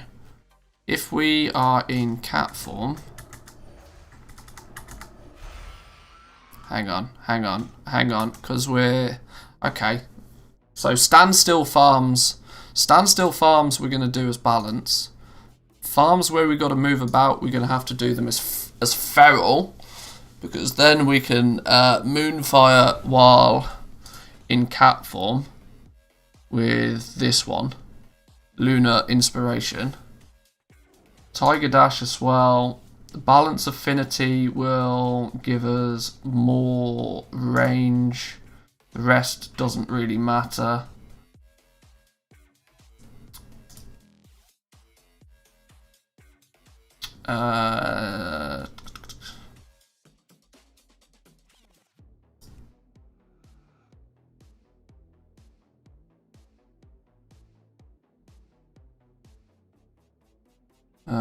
Yeah, none of these really matter.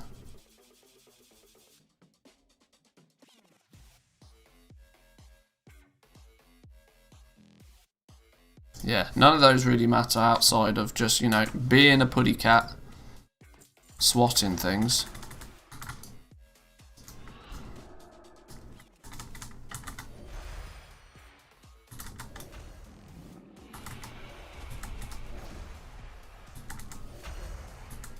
this is where a movement speed set would be a huge advantage, I think.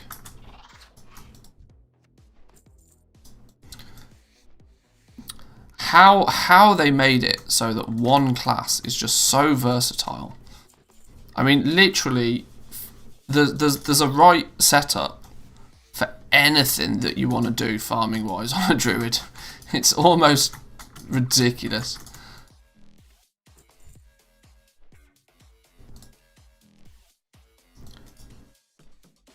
Earlier you said something like, once you make 250k gold on this character, you're not logging onto it again. Why is that? Well, mainly because this character is solely for the purpose of doing a bit of farming and gathering some initial gold. My long-term plan is to just have a auction house character on as many different realms as I can have that has a sizable enough amount of gold to do some buying and selling. Flipping, basically. Investing time into farming is a very linear way of making gold. You just can't scale it, because like if I'm doing this on one account, I'm not doing it on any other account. But once I've got gold on one account, I can be buying and selling and flipping and doing a whole bunch of stuff on many different realms at the same time. So this is purely for the purpose of just getting some starting capital. That's really all I'm concerned about.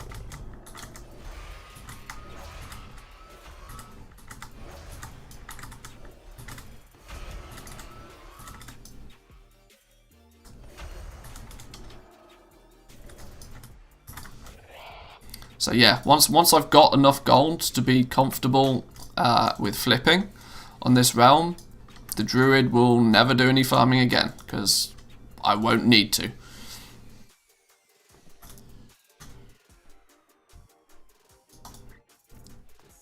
And this is why I tend to, as an overall sort of goal making thing, I tend to have the opinion that farming is nothing more than a means to an end. Farming should do nothing more for you than generate you enough gold so that you can then use that gold to make you more gold, basically. Now, there is obviously a natural hierarchy to every economy. Every economy for the economy to function properly, it of course needs people to be out there farming. Otherwise, you're never inputting any new materials to balance out the materials that are taken out. But there's also a limiting factor that you can't be an auction house goblin flipper dude until you've got gold in the first place. So everybody has to go through the farming route at least once, which is what maintains, you know, the supply of materials.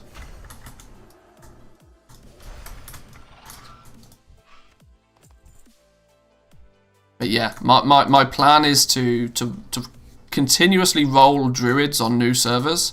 I will, long term, I will probably shoot for about 5 different realms per account, and I'll probably cap out at 4 accounts, I think. I don't think I'll want to ever have any more than 4 accounts on the go, because that would potentially be 20 different servers with characters doing some auction house flipping on. Which, even when you think about it, even 5 minutes a day, that's still an hour and a half a day. My ultimate goal is to be able to continuously make multiple millions per month without investing stupid amounts of time. Like an hour and a half a day to quickly flick through a few different characters on a few different realms falls under the category of sensible to me. I don't think gold making should ever be anybody's primary focus, because otherwise you end up getting in this vicious circle. At the end of BFA, when people were really struggling to make gold, there was a huge amount of people who They were literally farming gold as a means of making enough gold for their token so that they could play the game for free. But in doing such, it took them so long to make the gold they needed to make the token that they never actually had any time left over to actually play the game.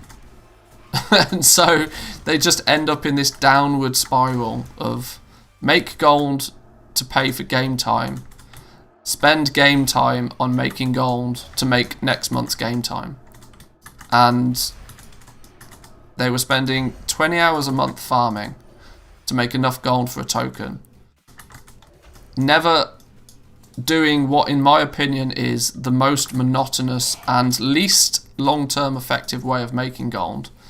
And because they were the second they hit enough gold to make a token, they were buying a token. They never actually got out of that vicious circle. And I'm hoping by me, you know, creating guides and videos and content around the fact that there are other ways to do it. You don't have to. Gold making should be an activity that you do for fun. And it should be something that you are able to do, like, in your downtime. It should, like, if gold making ever becomes your primary focus, you're probably doing something wrong. And you're probably not doing gold making very well either. Of course, if you set yourself some lofty goal of like making 100 million, then sure, fine, whatever. You do you. Yeah.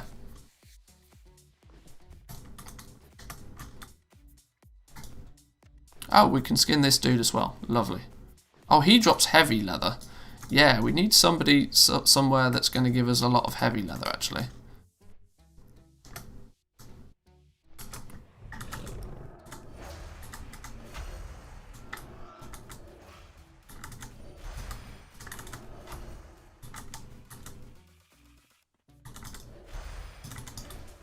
Oh boy, if only I could cast Moonfire while in flight form. That would make me a very happy man. Being able to get up this cliff would also make me a very happy man.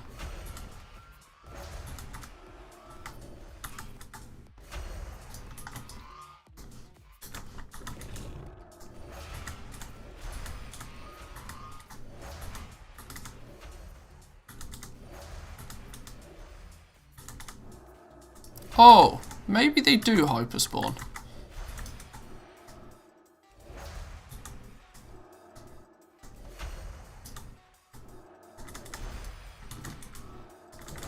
Why am I getting a cooldown?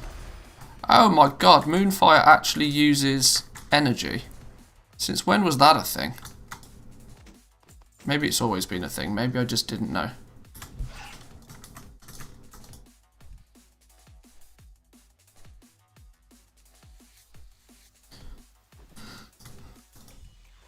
It's more effective to spend time in work and buy game time with real life money than to farm in-game.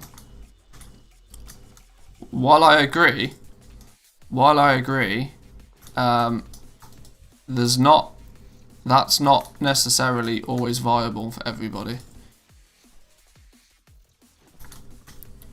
The whole just make more money forehead argument doesn't really apply to everybody.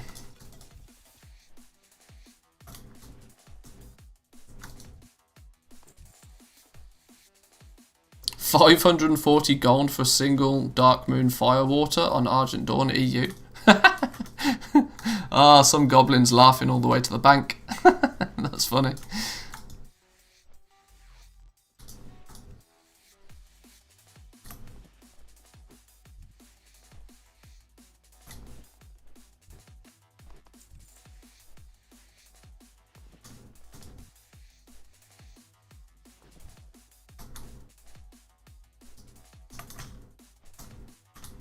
Ah, it started despawning. That's not what we want.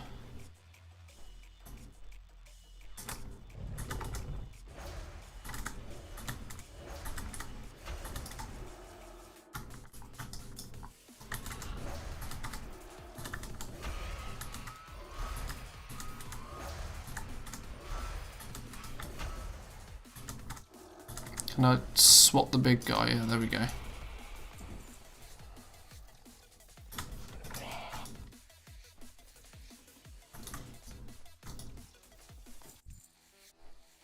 So yeah, what I'm trying to sort of achieve by doing this is simply to find a way without it becoming super monotonous or super boring. I mean, this is the thing. I know I could be way more efficient if I just farmed heavy callous hide.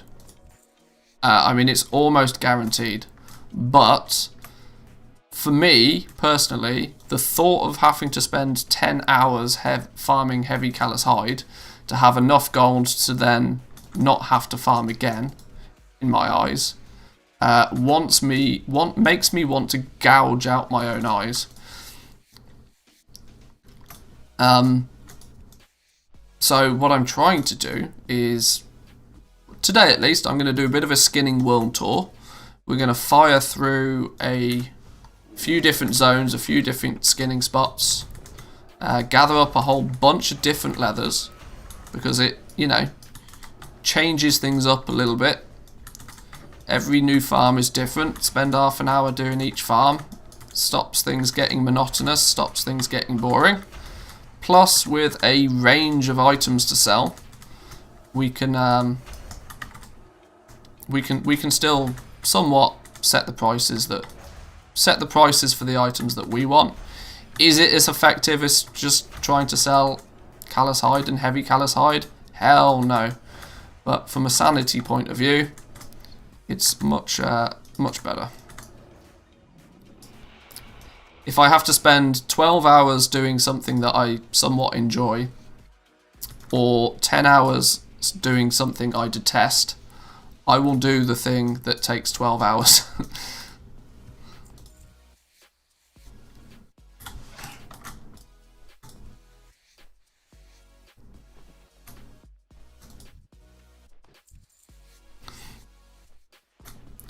Ultimately, what I've thought about as well, is actually when it comes to expanding to different servers, I've thought about completely cheating the system. I was thinking about how I can avoid this whole have to do the farming bit, and you can, in theory, on one server, buy a token, trade it in for Blizzard Balance, or buy 2 tokens, sorry, on one server, trade it in for Blizzard Balance, then go to a new server, and then use that Blizzard Balance to buy a token for gold on that server. Now, you lose out big time in terms of actual gold, but it then kind of means that I don't need to have a high level character on that server at all. I mean, I was contemplating spending like upwards of 1 million gold just to buy a boost to then, if I buy a boost, to instantly get myself to level 50 so I can get straight on to the farming side of things. But then I'd still, even after doing that, need to spend like a whole bunch of time actually farming to firstly pay back the cost of the boost. I might have somewhat found a way to completely circumvent the farming side of it in its entirety.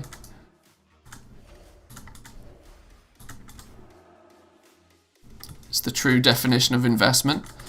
Well, yeah, I'm literally doing nothing more. That would then alleviate the need for me to invest any time whatsoever. I could literally just make the gold I already own, invest it into getting a character set up on other realms with a token's worth of gold on each one. Now, any loss that comes by, you know, buying and selling tokens to transfer gold from one server to another, a few days worth of flipping will render that a non-issue. The only downside of that system is that obviously on those realms that I play on, I then won't have a actual character to do anything with. It will literally just be an auction house goblin, which for 90% of the time probably won't be a problem. But you'll know for a fact there'll be those scenarios where I'll look at the prices of certain items and I'll see a material skyrocket in price. I'll see that I don't have any of that material in stock to sell, and I'd want to just go out and spend an hour on my druid to actually farm some up, because then it becomes worthwhile, and I won't be able to do that if I don't have a character on that realm. But I guess you can't have everything, right?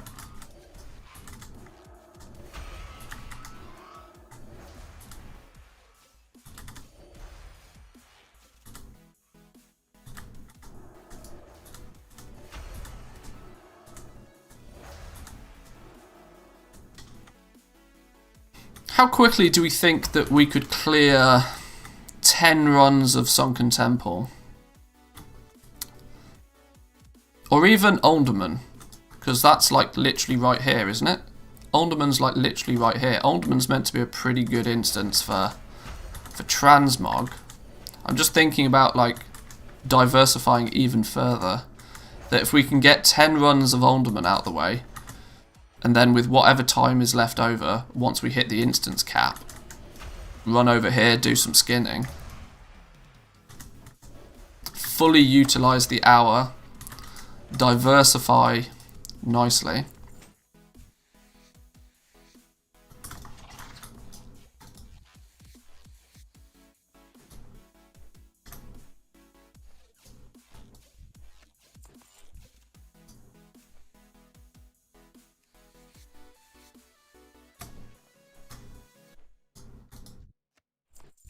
Because these dudes don't really seem to drop much, or at least I'm not killing these things fast enough to really make it worthwhile outside of just the leather itself.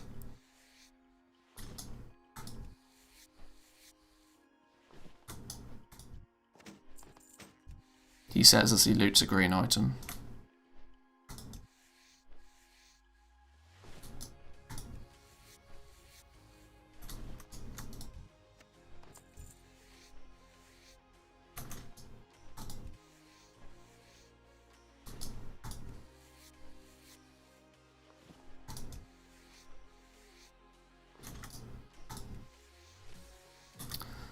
What are we doing leather-wise? We're up to 100, nearly 94 thick leather, 31 rugged leather. Yeah, this is pretty slow in terms of actual leather. Maybe those... Does Alderman have anything that's you skin in it? I don't think it does it really? We'd want to do Sunken Temple if we wanted to do some skinning at the same time, I think. Because there's a whole bunch of dragonkin in there.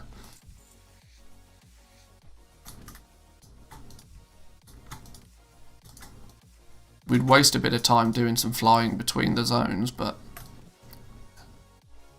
not too big of an issue.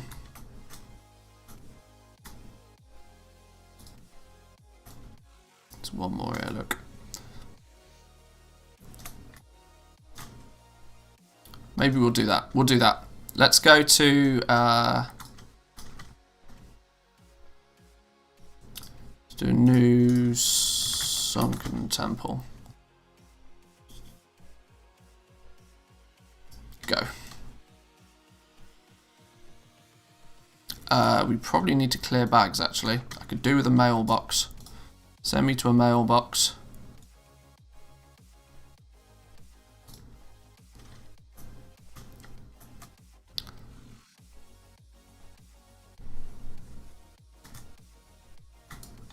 There's a mailbox down here. Lovely stuff.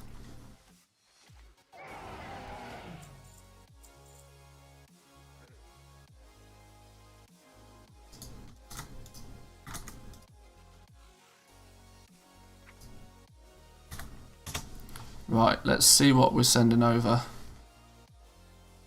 For the sake of simplicity, I'll just send everything over. And what we don't have use for, we can vendor on our other character. I'm not going to faff around working out everything on this character. Just straight up send it all over.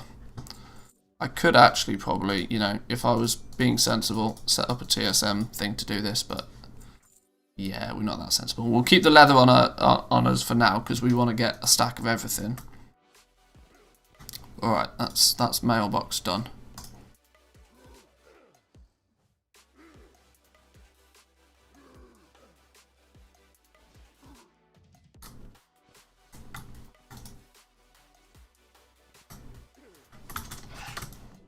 Right, now we've got to get to Swamp of Sorrows.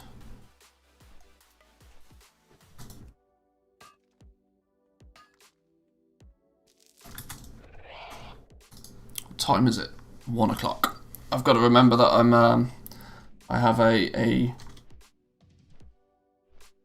recording a podcast later with Zanzaful and Jack the Dipper. I'm making a guest appearance on their podcast, which is cool. Recording it today. It should go out tomorrow. I will, of course, you know, throw it out on the socials.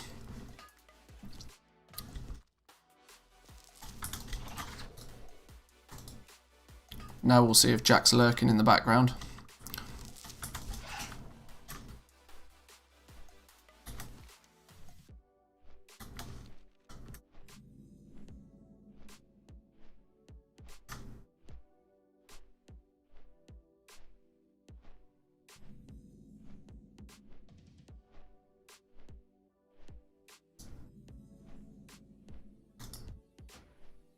Where are we flying to?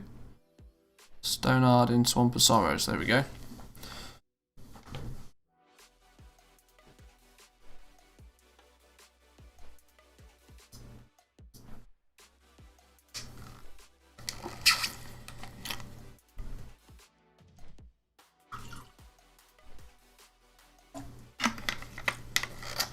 So I guess here's a while we're doing some flying, here's a quick talking point. How much of an effect do we think the vendor, the new material vendor, is going to have on material prices? Or do we not think it's going to make any effect at all?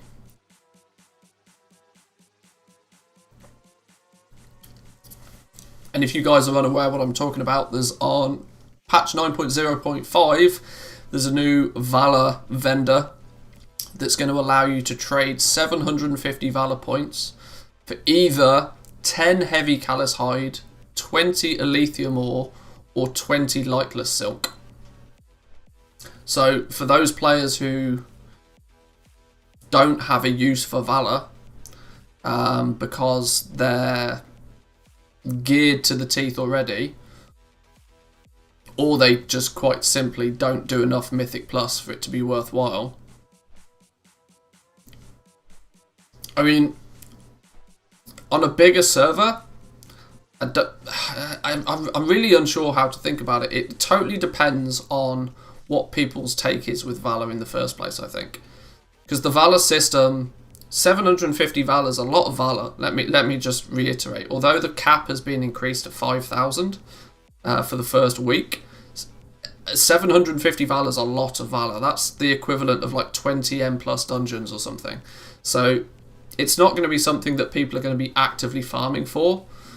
But for those people whose gameplay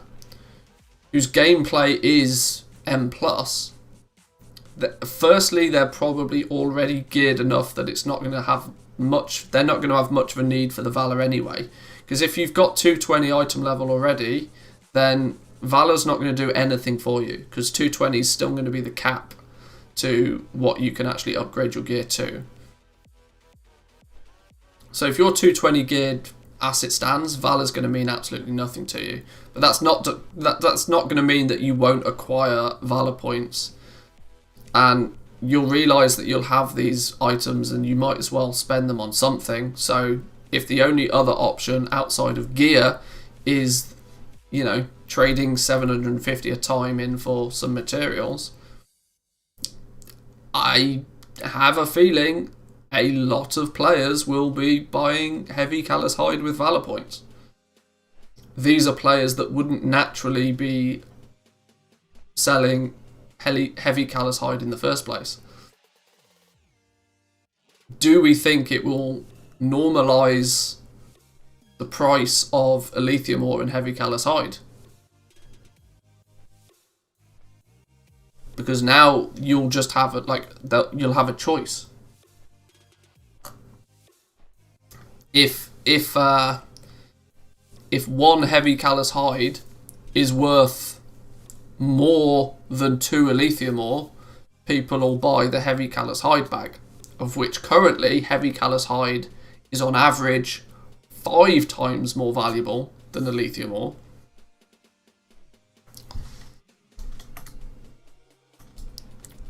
At 5 times more valuable, then people are going to buy more heavy callous hide. Do we feel it will drive the price of heavy callous hide down even further, to the point where it's only twice the price of Alethrium ore, or say 200 gold? Or do we think that the demand for heavy callous hide is still high enough that it's really not going to make a difference? It's going to be interesting to see. I don't really know.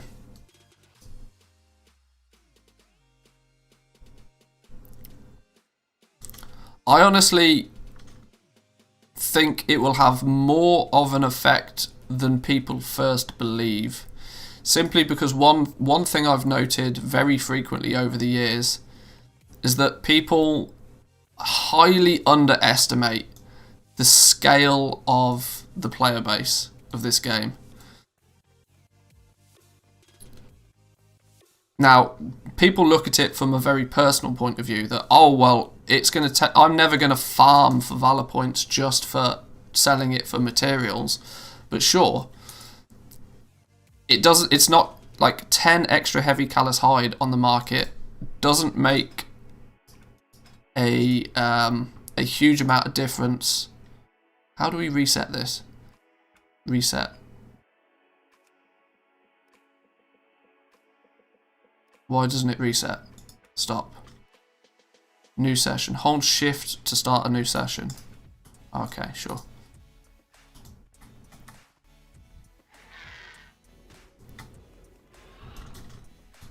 There's a right way and a wrong way to do this. This is the wrong way. You gotta kill that fellow over there first.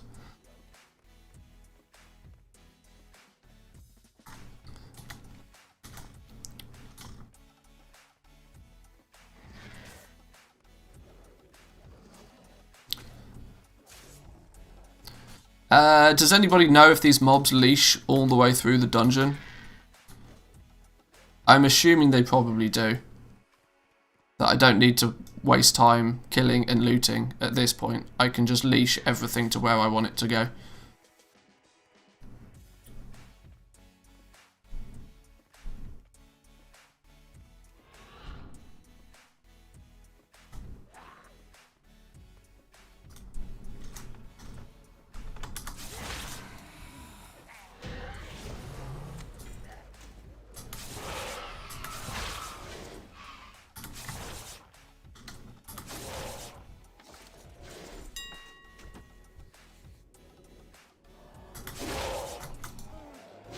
And then we can skin. Hopefully these things will die fast enough. There we go. Lovely stuff. That's better.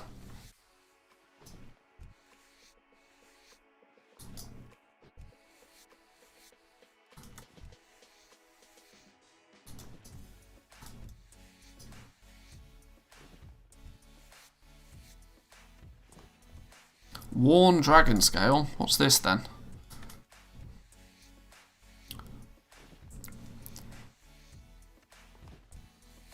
I'm sure it's not actually worth the price that it's... the fact that I didn't even know what it was tends to give me an indication that it's probably worth diddly squat.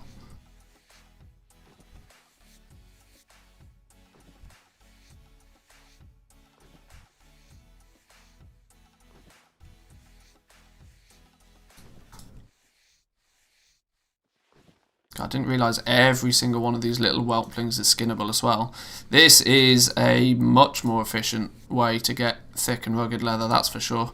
Of course, you've got the limitation of like 10 runs an hour, but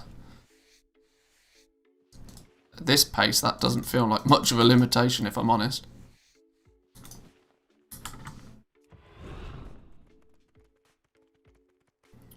So after killing that fella, we go over to the other side and kill the avatar dude, the bony dude.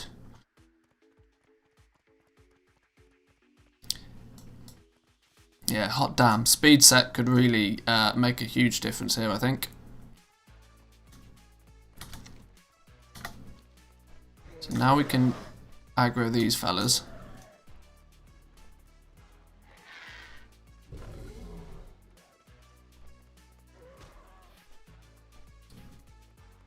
Oh, okay. They don't leash as far. That's handy to know.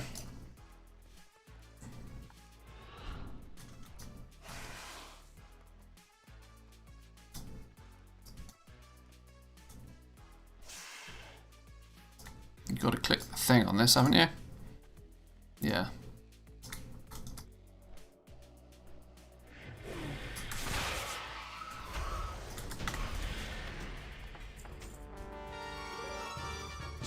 New appearance, sure, I'll take it.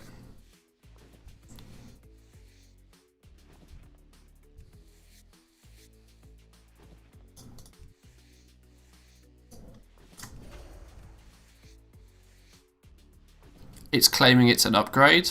Are you mad? Decline.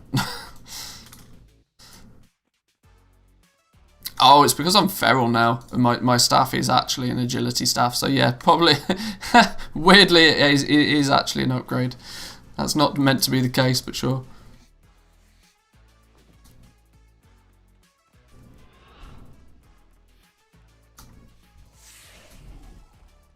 I'm liquidating all my stock of leather. 15 warbear, 150 devil saw, etc. Gonna make that million and then take your advice. Not to pat myself on the back, but it's sensible advice. Like, farming is literally a means to an end. Trading your time for gold is not scalable.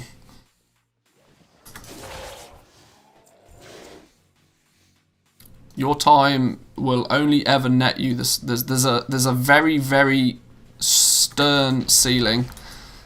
And you can, of course, min-max your farming routes, sure. But for the most part, your upper limit of gold potential is capped by how much you can loot in an hour. Crafting is not capped. Flipping is definitely not capped. And the way to scale that is to do it on multiple servers.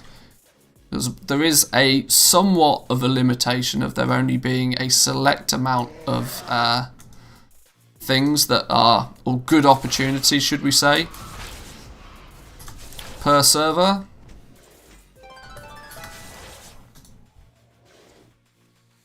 So there comes a point where you do sort of, the bottleneck becomes good deals that you can obtain, and that's why being on multiple servers will then help.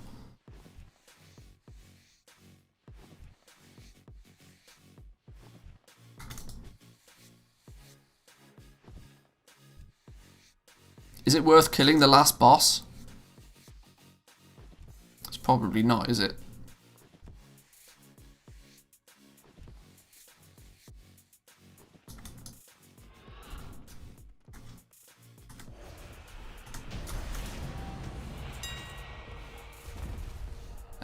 It's like worth about another 5 gold to us, whatever. We should probably now, as a druid, use, what is it, Dream Walk or something? What's the ability that instantly teleports us out of the dungeon? Where is it? Teleport Moonglade.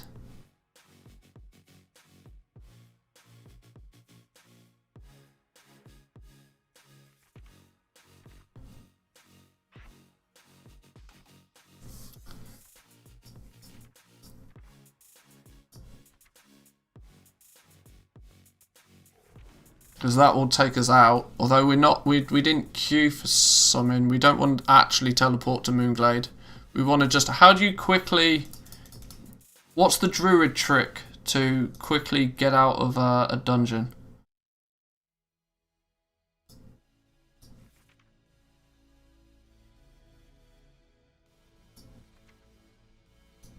There's a trick to quickly get out of dungeon. I can't remember what it is.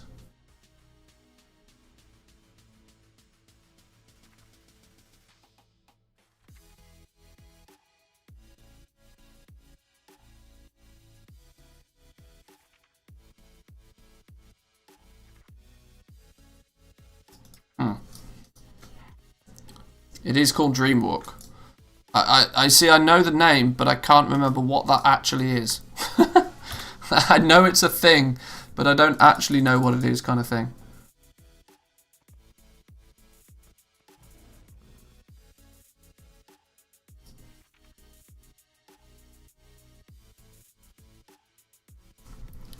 Now, I know the amount of time I spend trying to find this out will negate the benefit of it, but Dreamwalk spell.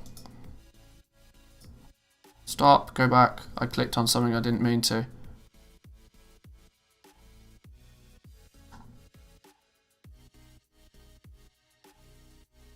Teleports the casters to the Emerald Dreamway. Casting Dreamwalk again whilst in the Emerald Dreamway will return you back to your departure point. Yeah.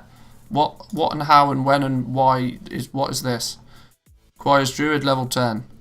Yeah, I'm a Druid level 10. Easy game. Is that it?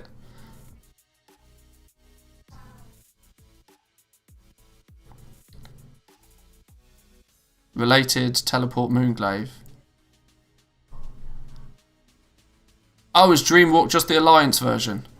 Dreamwalk's the Alliance version, and Moon... What? No?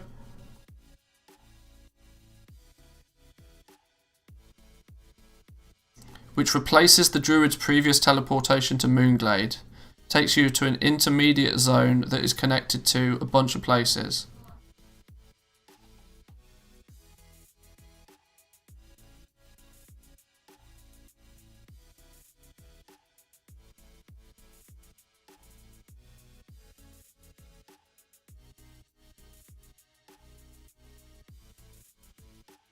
Quest line that starts with a summons from Moonglade when you first arrive in Dalaran.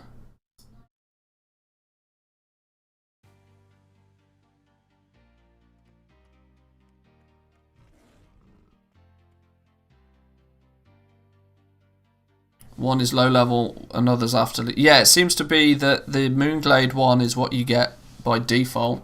Now, my concern is, how do I get back from here? Because if I teleport to Moonglade, I just teleport to Moonglade. Ah, then casting it again while in Moonglade returns you back to near your departure point. That's what the trick is. That's what the trick is. You're teleporting to Moonglade, but then you press the teleport spell again and it takes you back, but it can't take you back to where you are in the dungeon, so it takes you to the portal just outside the dungeon. Boom! Got it. So now, whilst yes, technically I'm in the middle of the Dreamwalk, if we do it again, it should take us back to the Sunken Temple entrance, right?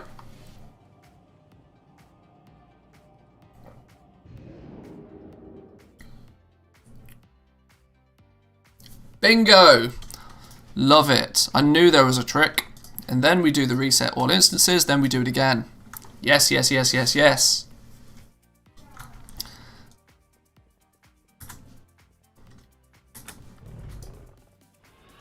See, I knew there was a trick.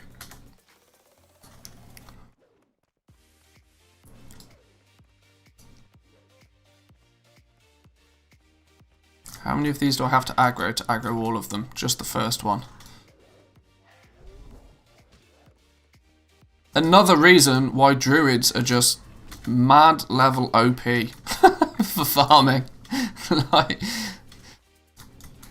to replicate that same thing on another class that's not a druid, you have to... What would be the easiest way on a non-druid class to cheese it? There's got to be an option to do it. I mean, you could do it with proving grounds back in the day. That you could queue up for, have a proving ground queued up whilst you, before you enter an instance, and then when you're finished with the instance, you just pop the proving ground. I don't know if that's still a thing.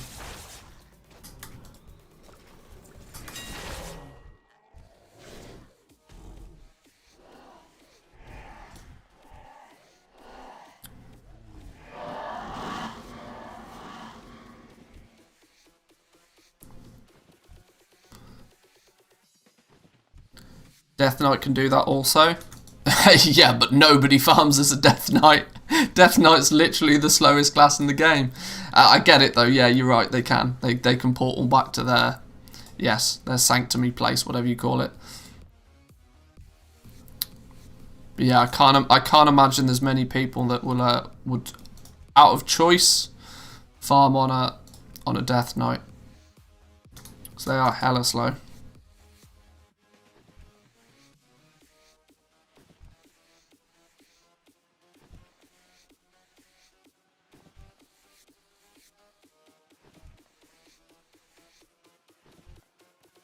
I think what you need to be able to do a complete run in less than 6 minutes. That's the aim, or as close to 6 minutes. Why is it not line of sight? There we go. Farming transmog? Not necessarily. I'm actually, believe it or not, I'm on a skinning world tour. But I was thinking about that Sunken Temple's actually very, very good, not only for skinning, but also it has its transmog potential. So, you know, multitasking, might as well.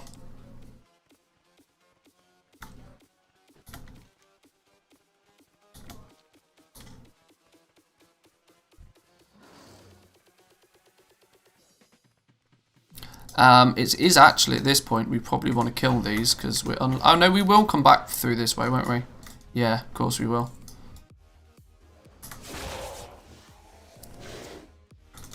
Just trying to think that I didn't want to leave those two and not kill them and skin them. But we will come back through this way, because we loop around, don't we?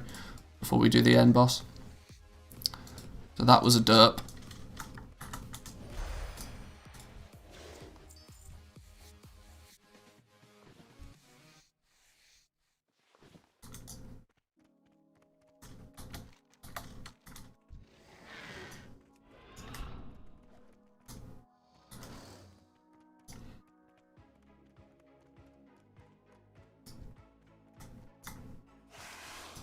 Now, the likelihood of me actually getting anything worthwhile from here is very slim. But from a leather point of view, it doesn't appear to be too bad.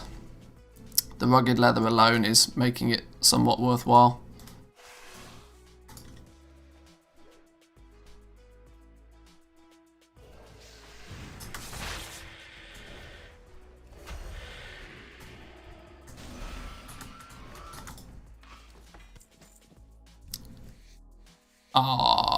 I thought that was going to be BOE because it was epic, but I didn't realise you can actually get epics to drop from in here. I mean, it would be nice if I was a cloth wearer.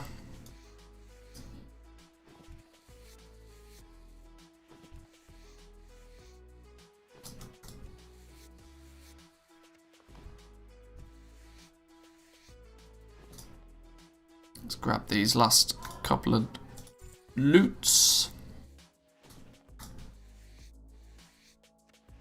Here we go.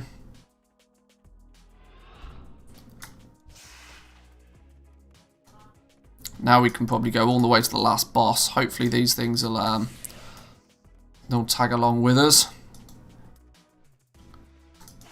Usually the leashing is unlimited in a dungeon, so you can in theory just like aggro them, then move on. Most things don't path back. What are we stuck on? Oh, apart from it does look like these things might path back. Alright, whatever.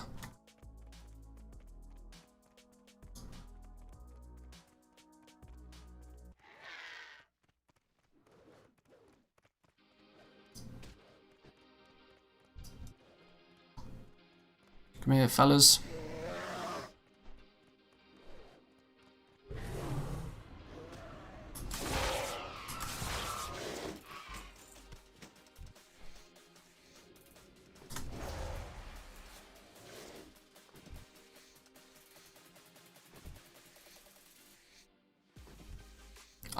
I imagine that most of this stuff that we've been picking up, I've not actually been looking at the loot window to see if anything interesting's popped up, but anytime I see a blue, I'm just almost instantly ignoring it because I'm assuming it's the boss drop. Yeah, I should be careful because it's actually the blue drops that you get from this place that are actually worth something. Greens are, you're going to have to get real lucky to find a green item that's worthwhile, but...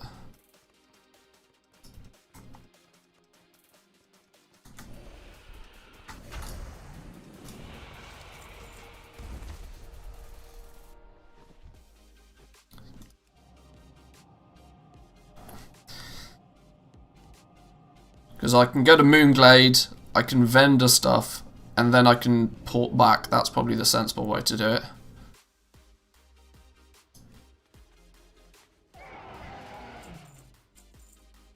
Gets rid of any trash.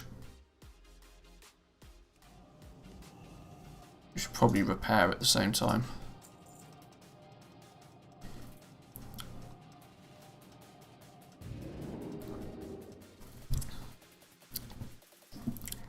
Reset dungeons. Bingo. Bingo, bingo.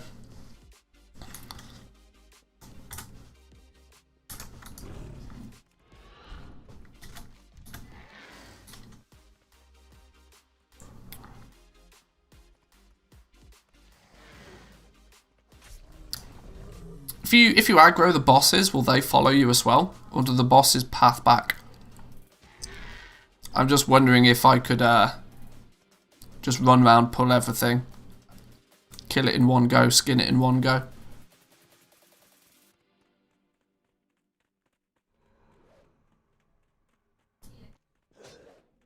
Let's test. I mean, if I'm honest, even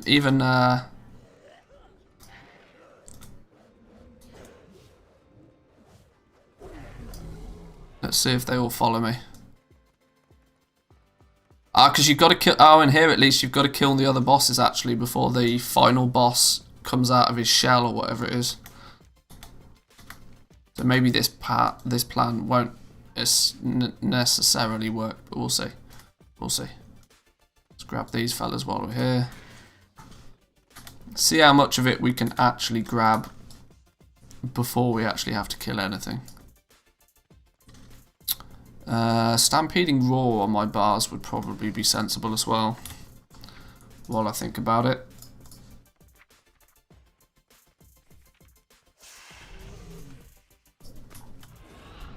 Because, you know, all the movement speed, the more movement speed the better. Now if I aggro this fella, this is where I might actually have to... Let's see if he paths with me. Oh no, because there's a big old bloody... it locks you in, doesn't it? Okay.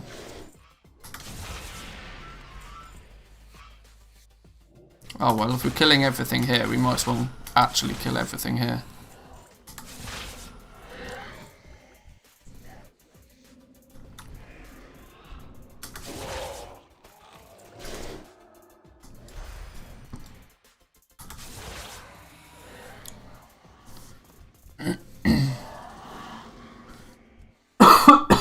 Excuse me.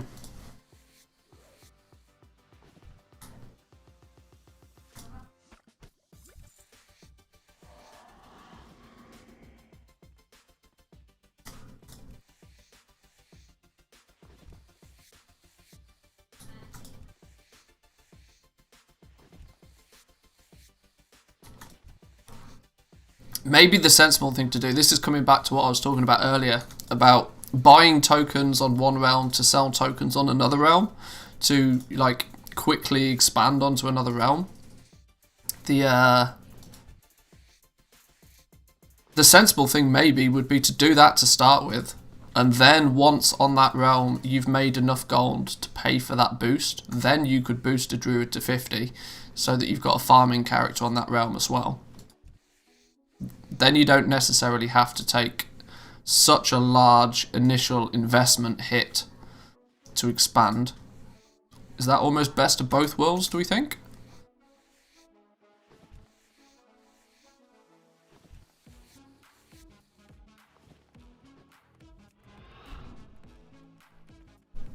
I mean, that to me seems relatively sensible.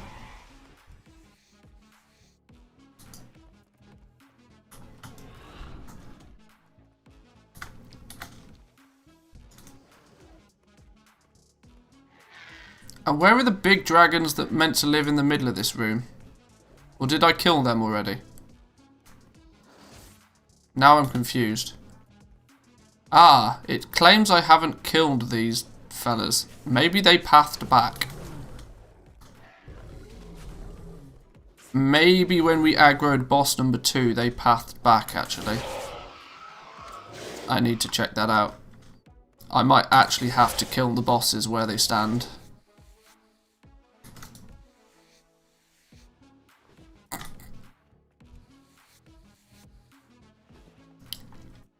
Why do you still want a farming druid after being established already?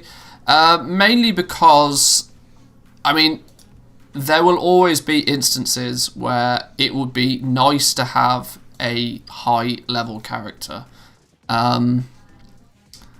If for some reason something happens and it becomes valuable for you to go out and farm something, but only worthwhile you doing it on one realm, then it's kind of beneficial, right? Equally, having that druid that can, if nothing else, you know, just be threads of fate. I don't know, banging out missions on a mission table, this sort of thing. There's more alts is always beneficial, even if it's then just a character that you can have on that realm for the purpose of just a couple of professions. If you want to get up and running, selling mounts on that realm as well, for example, it gives you just more options. It gives you a crafting option on that realm as well, or 2 crafting options based on, you know, professions. Yeah, we can't attack this dude because those other fellas pathed back. That's an annoyance. We should have killed things where they stood rather than trying to drag them around the place. It also seems to claim that we haven't killed the Wardens of the Dream, but we have. Oh no, because this is actually 4 drakes. There's just 2 here and 2 here, isn't it? Okay, yeah, we ballsed up this run big time. But now we know. Now we know. Yeah, these fellas pathed back, look.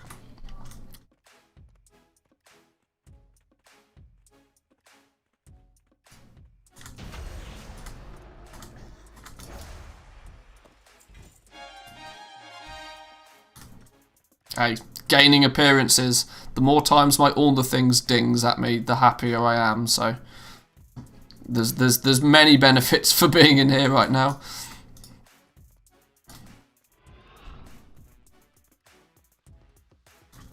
So now the other two dragons should be in here. Yeah, I totally messed up this run.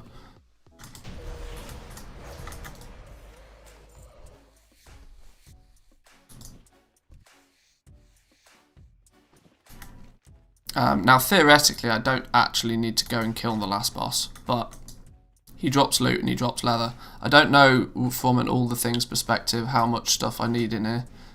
What's the right one? I want to open the mini list. Control left click. Nothing matching your filters. That's probably because my filters are set to ignore transmog.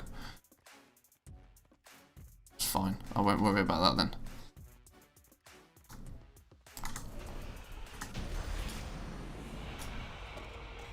Dragon's Call. Genuinely didn't realise that these dungeons could drop epic items.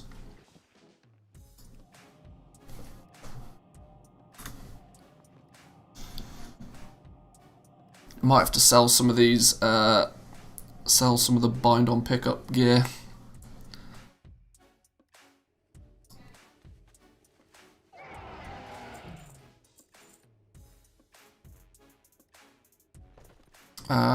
Sell trash, destroy trash, sell and graze. There's many buttons to sell and graze. I'd love me a sell bind on pickup button one of these days. Sell. There's sell BOEs. No, I want sell bind on pickup stuff.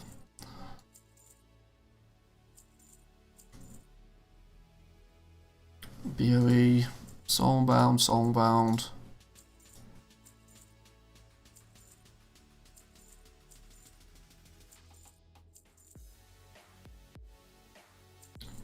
Any BOE is going to get sent to our bank character regardless of what it is. I will filter out the trash on the bank character.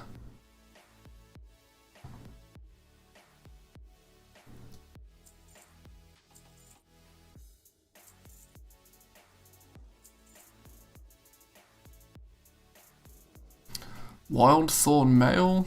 Some weird and wonderful plans on this.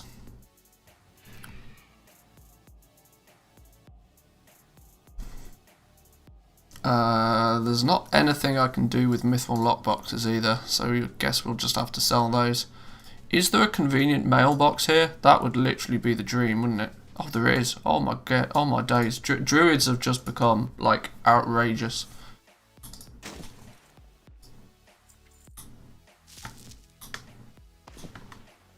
Literally outrageous.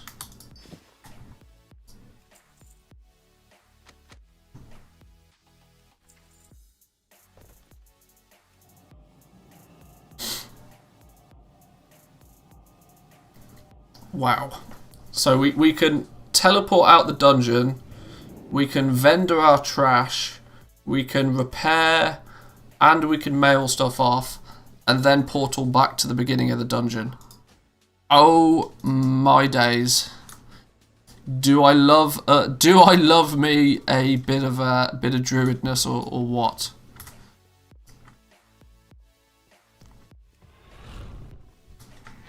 So gather these fellas, go kill this boss first.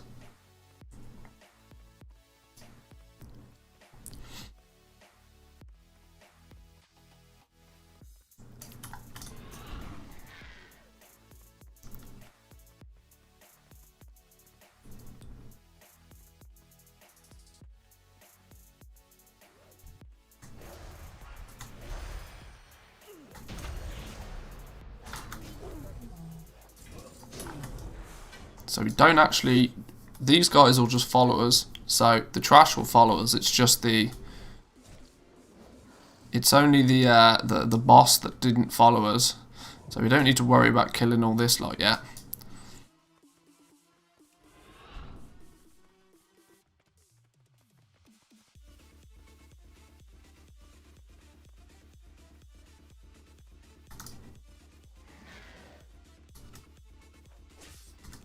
We'll kill Weaver and we'll kill Dream Scythe now, just so they're dead.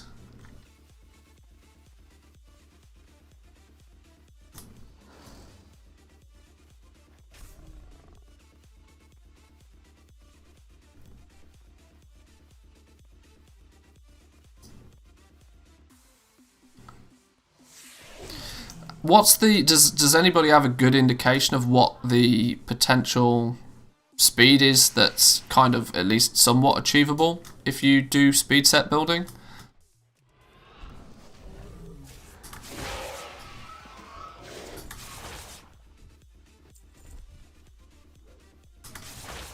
Okay, this is slightly annoying that I am going to have to kill everything here because the goddamn I can't click the button with everything attacking me.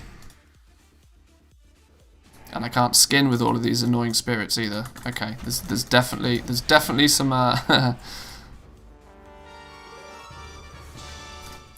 some issues in my methodology. Because we're able to move at 145% speed just in cat form naturally. Can we get that up to like 200? If we get that up to 200, that's almost like a 50% movement speed bonus, surely. Now I know that's not really going to be a thing on this character. Although if I actually I would need to EXP cap him very quickly if I have to stay at 50.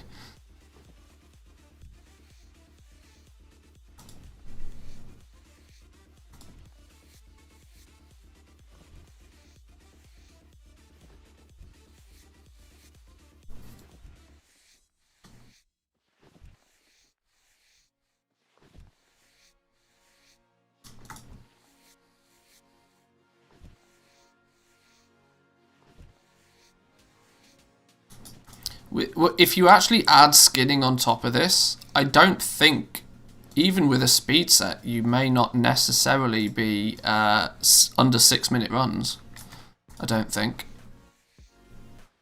Or maybe you might just. It'd be close though.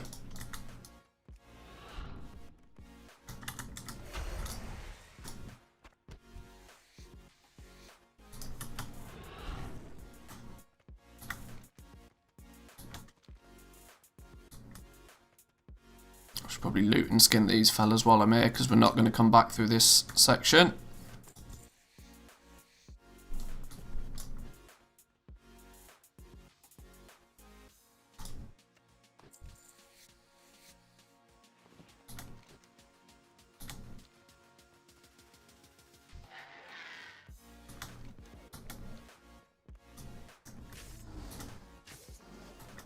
Oh no, we are going to come back through that. No, we're not, are we? Oh, some of these are... Hang on. Why was there a bunch of mobs down this way? So there seems to be a bunch of stuff that doesn't actually... doesn't leash all the way with you. That's really annoying.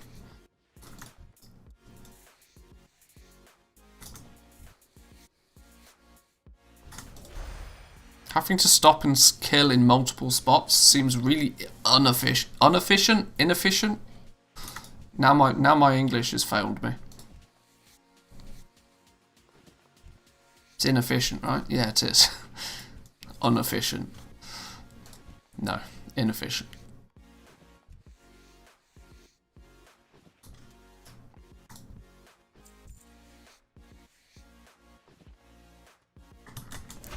Right, well I guess from now on then we just we pull a bunch of stuff and we kill it.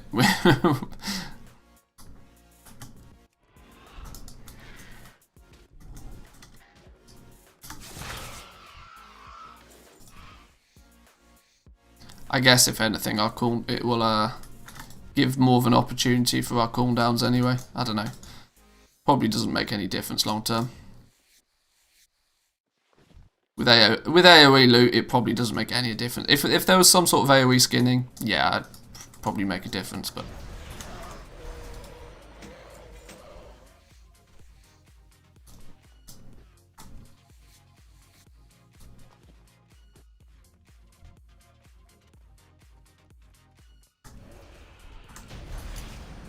Swatted.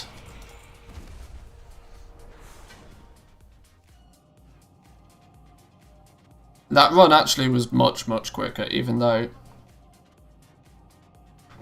it wasn't perfect.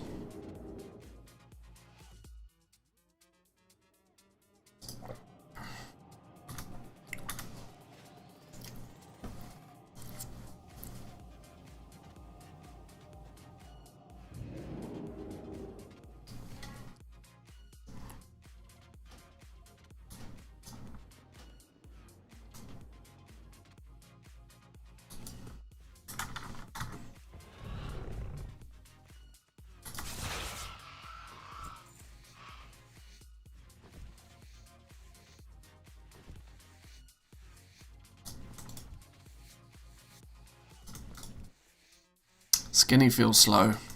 Feels real slow.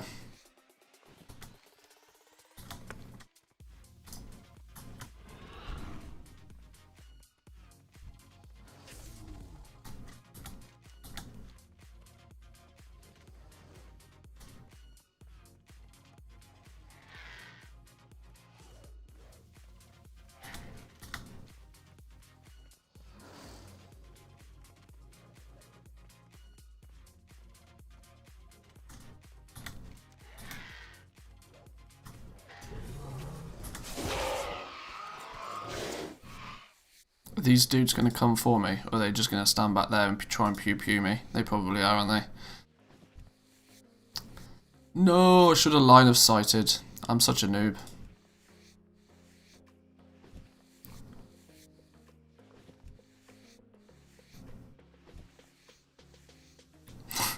I'm definitely starting to feel that I should just stick to what I'm good at, and that's making millions of gold on the auction house.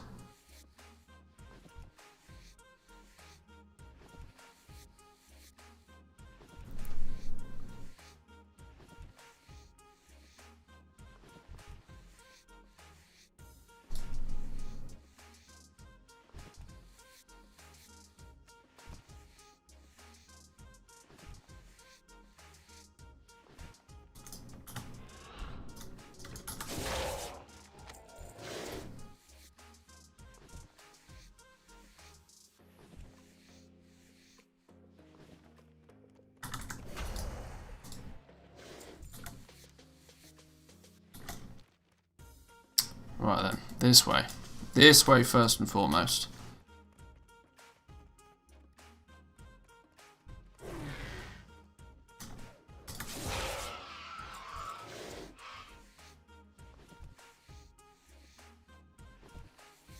I almost wonder actually that why you wouldn't skin in here. Why wouldn't you? I'm just thinking from an optimization point of view that if without skinning, you can probably, without skinning, easily do this in under 6 minutes. I mean, it's got to be an easy under 6 minutes. And you actually want to be time efficient. You almost want your runs to be as close to the 6 minute mark as possible. So going massively under the 6 minute mark just then means you're going to hit instance cap anyway.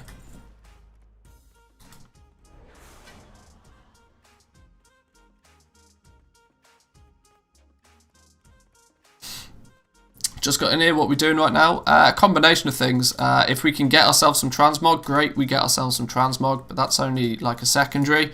Primarily we're here for some leather. The skinning options in here are pretty good. There's lots of light leather, lots of thick leather. Not light leather, sorry, rugged leather, that's the one. All in the quest of, you know, getting that starting gold so that we can start to do some proper flipping and start to feel like we're getting somewhere.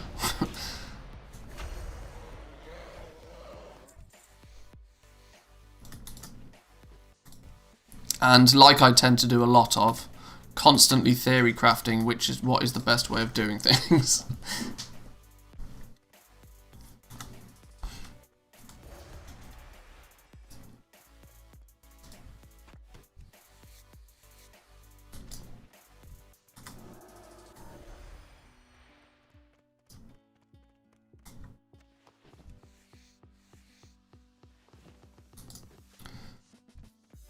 Also doing sunken, got a blue silver shade leggings, 19k market value. GG. Now, as we've mentioned a few times in the last few days, you've got two options with those.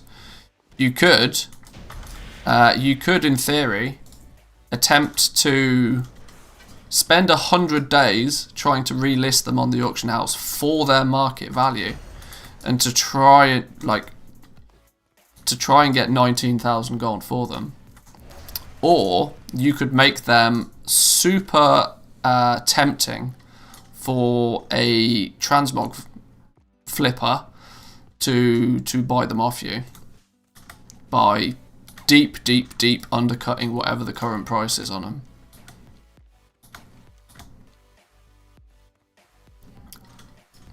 I mean, there's basically that trade-off, right? Assuming that you're on a reasonable server in terms of population, there's that trade-off that you could either get 2k gold for them pretty quickly, Or you could try your luck at actually trying to get 20k for them. But the risk of doing that would mean that it may take you a long ass time to sell them.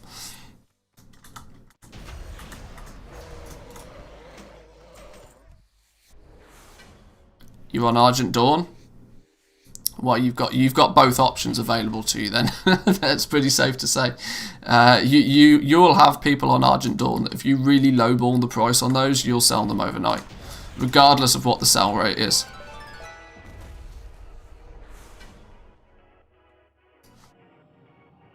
I tend to think a lot of like transmog items, the reason they have their sell rate is so low. We see all these 0.02, 0.01s.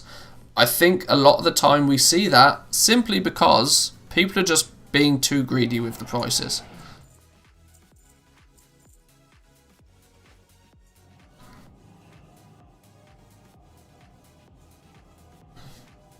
And that's because their loot appraiser tells them that they earn 100,000 gold in that hour, and they want to believe that 100,000 gold is actually the amount of possible gold they can make. But in all reality, the value, even if you use like region market values, which are slightly more sensible, even if you're using region market values for loot appraiser, you can probably take the number that it gives you in the looted item value number and divide it by 10. In terms of what you could actually potentially get for your effort relatively quickly, unless of course you're dealing with current content stuff. But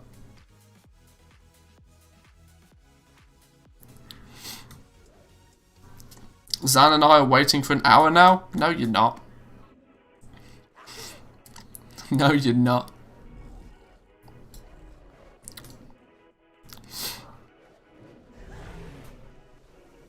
Right.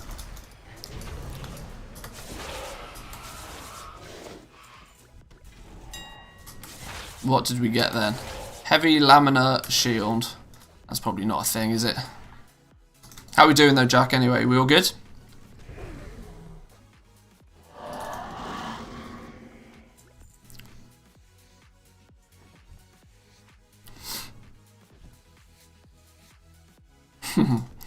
I called your bluff, good sir. Worth a try? Yeah. If you don't try, you don't know, do you?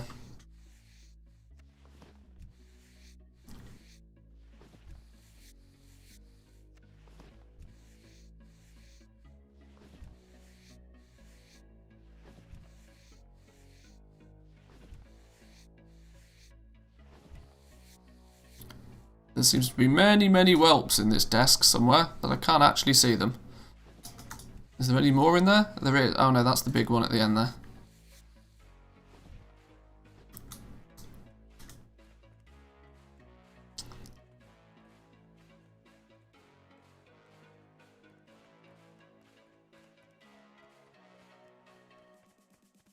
I make 600k every 10 minutes.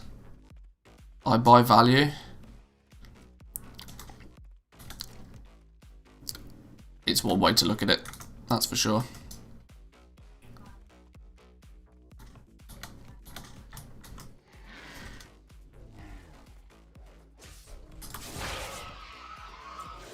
What's that? Abjur's pants.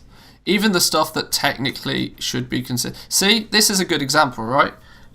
This Abjur's pants thing. There's only 2 ways to get the appearance, right? So it somewhat falls into the category of transmog. For something that only, I mean, in fact, no, the difficulty with this is probably that it's trash. It just probably doesn't look any good. Okay, ignore everything I was about to say. Yeah, ignore that completely.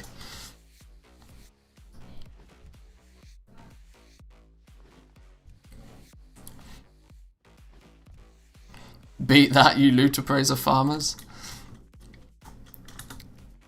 Well, if I open up, if on my main realm, I open up leatherworking and I press the restock button, it'll tell me somewhere in the region of that if I was to restock leatherworking, I'd make about 2 million gold profit, and it would take me somewhere in the region of 8 minutes to craft the items. So, not that that's actually, once again, not that that's 100% actually even feasible, but once you've got that starting capital, and you know, get it into your head that spending gold to make gold is way more efficient than spending time to make gold, your life will change for the better, trust me. But, the big but in that situation, the big but is that you do actually need that starting capital. So, Manthieus Luis, welcome. I'm working on a post gold per hour.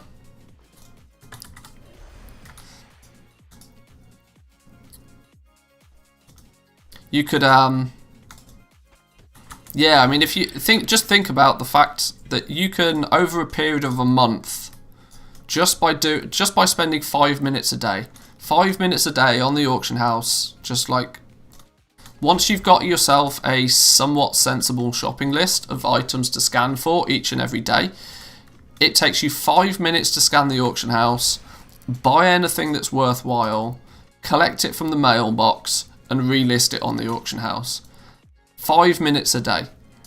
Yet, over the period of a month, you could probably, just by doing that, assuming it puts emphasis on your shopping list being reasonable, knowing what to look for, but just by doing that, you could make a token a month easily, like super easily, and that's on one account, one server.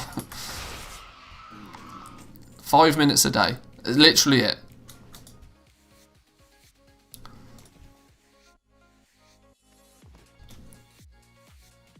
Yeah, I so frequently see guides pop up for transmog telling people that they need to farm up 2,000 transmog items before they'll start seeing consistent sales. How long is it going to take any single person to gather up 2,000 even potential transmog items? And there's never any explanation, or there's never any guidance on what actually designates a transmog item. Just because it's got a regional value of 2,000 gold doesn't make it transmog. This is another example. See, Hibernal Robe, it's got a really high regional market average value. But look at the sell rate, 0.02. You're never going to sell this for 4,000 gold anytime soon.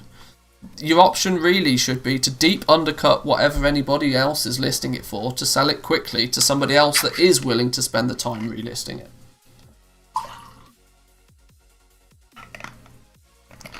And then you still, yeah, like I said, even gathering the items in the first place is not even half the effort. It baffles me greatly to see just how much time people are willing to spend min-maxing and optimizing their farming without the desire to even remotely min-max their selling. They'll min-max the gathering all day.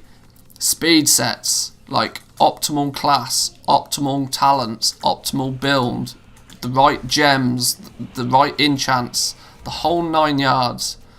But then, with all of that said, they'll do nothing more than dump everything on the auction house, undercutting everything, no time or effort put into the selling at all. There's no filtering through the items that you get. It's just dump everything on the auction house and cross your fingers. It's mad. It's absolutely mad. I'm not a fan of the gold per hour term. Gives the wrong impression. The thing is, gold per hour is a very, very good metric to use for certain things. For current content materials, it's a pretty good indicator. It's a good thing to use it on current content materials. Why? Because you know that those current content materials, you put them on the auction house and 90% of the time they will sell. Using the phrase gold per hour when it comes to transmog or past expansion farming does not apply, because it just doesn't apply.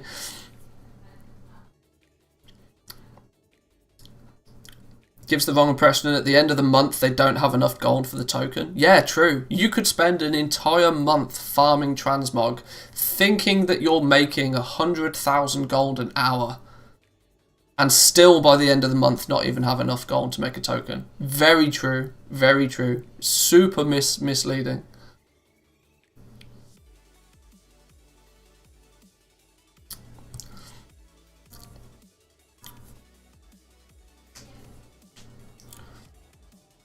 Right, well, I think that I'm kind of at the point where I've done a bunch of farming for today.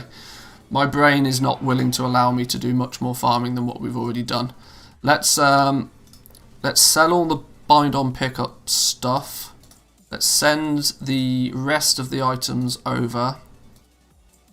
Let's quickly jump on our auction house character, do some of that filtering, and list some of these items at hopefully somewhat of a sensible price, and see what we can do in terms of actually selling some stuff.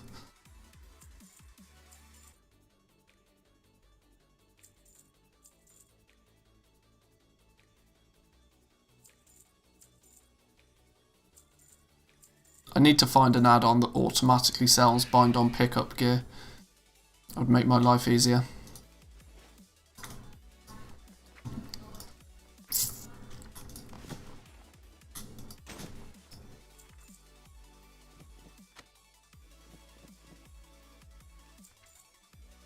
Right, there we go. Let's, what I will actually do, let's teleport back to Sunken Temple, because that would be a good spot to leave our character, I think, because we might do a little bit more of this tomorrow, maybe.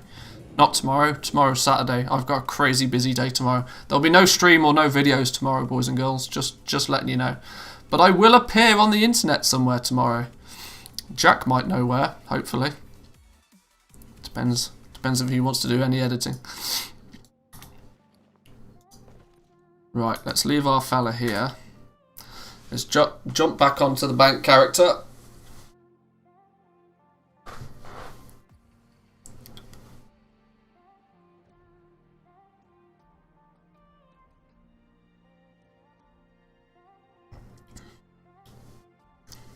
Oh, you got me. You got me. Absolutely.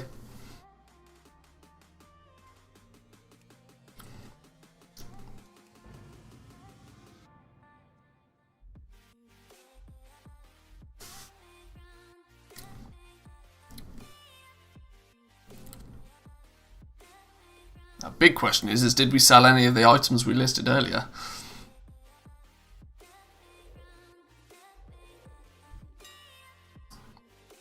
Some Twilight Bark. We actually sold some Twilight Bark for 5 gold apiece. Madness. I love this server already. This crazy stuff happens on Torun Mill. Oh my days.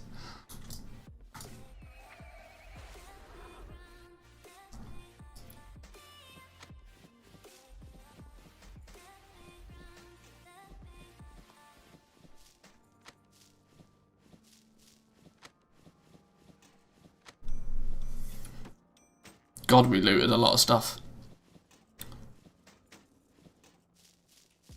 Hey, you know what we can do now? We can upgrade our bags. Yes, we can.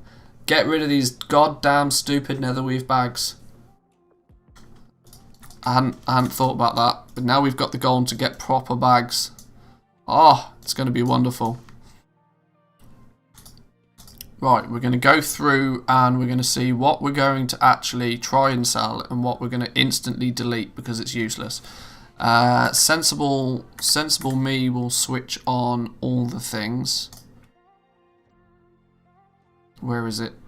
all the things. Yeah.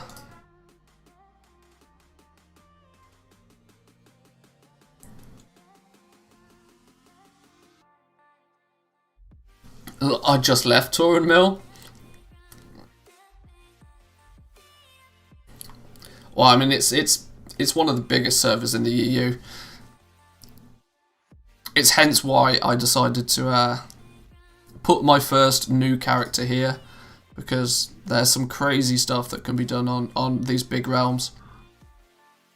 So, 0.02 regional sale rate, worth absolutely diddly squat. I've already learnt it from an appearance point of view. Vendored! 38 gold regional sale average, 0.03. Vendored!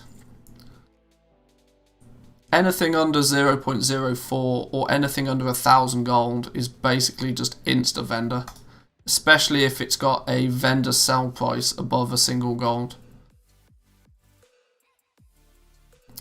Even more so if it has multiple ways of gaining that appearance. Widow Blade, the only way to acquire the appearance, it is a unique appearance. It has a 100 gold regional sale average and a 0.04. Min buyout on this realm is crazy though, crazy low. This is probably just going to be a vendor, but we'll put it in the maybe category for now. 0.03, 56 regional sell average, vendor price 3 gold, unique appearance, I've already got it, it's poo poo, we'll send it away. Regional sale average of 200 gold. Heavy laminar shield. It's got a really low sell rate, but we could probably get 50 gold for that. It's worth throwing it up at least once or twice. 133 gold sale average. Revenant Helm of the Quick Blade. 2 ways to acquire it. Helm of Domination and Revenant Helm. I don't know how you get Helm of Domination. That's in the maybe category.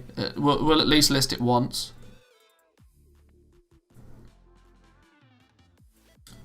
Those green items sent to an alt with enchanting on them, DE them, make old enchants, they do still sell good. That's another option, yeah. You can see the disenchant value in terms of dust. There'll be an element of that I probably should do, true. I do agree, yes, I probably should, you're right, but I'm probably not at the moment. Dusk woven turban of somebody something else. Yeah, probably not. Regional market average 500 regional sale. Basically, for those who are interested, I'm looking for things that have a regional sale average of over 100 gold. If it's not got a regional sale average of at least 100 gold, it means it's trash. Like, quite simply. Even if it does, though, it still doesn't mean it's not trash. It can still be trash category.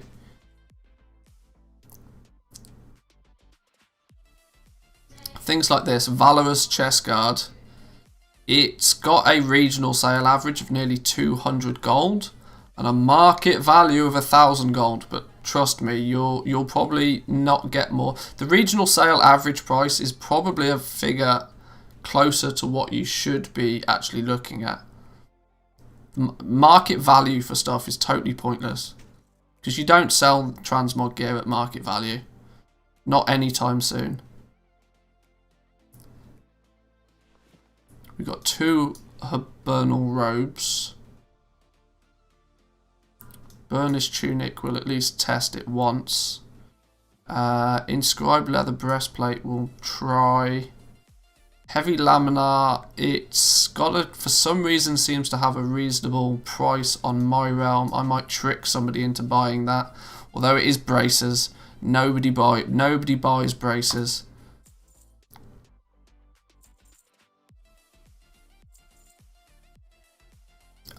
For some reason this has got ridiculously high market value on this realm, so I'll trick somebody into buying it. Buccaneers gloves. Min buyout on this realm is trash, so we'll just vendor them.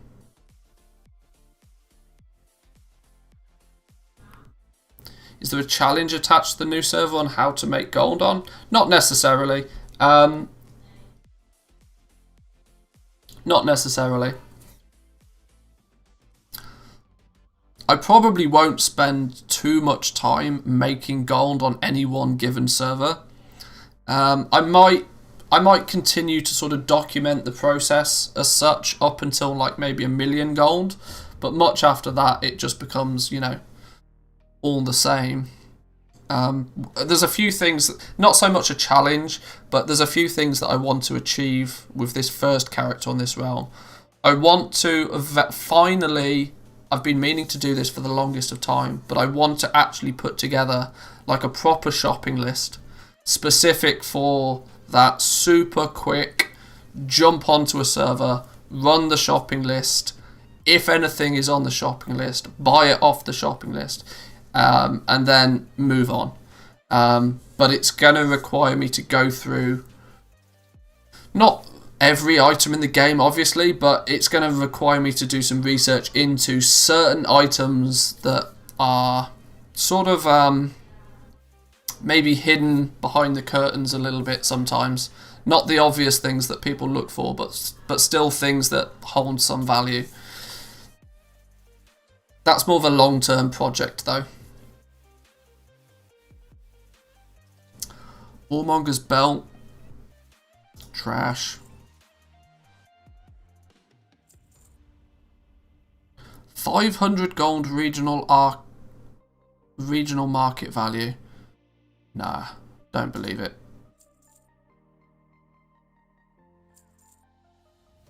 Buccaneers pants, well, they sell. That's a thing. That's definitely a thing. We can sell them for 100 gold. Chieftain's legs, that's also a thing. I just know that instantly. Battleforged leg guards, yep, they're a thing as well. We can cheeky somebody into buying those. Wow, nearly a 10% sale rate on scouting trousers. What? What? Why is the sell rate so high on those? I'll take it.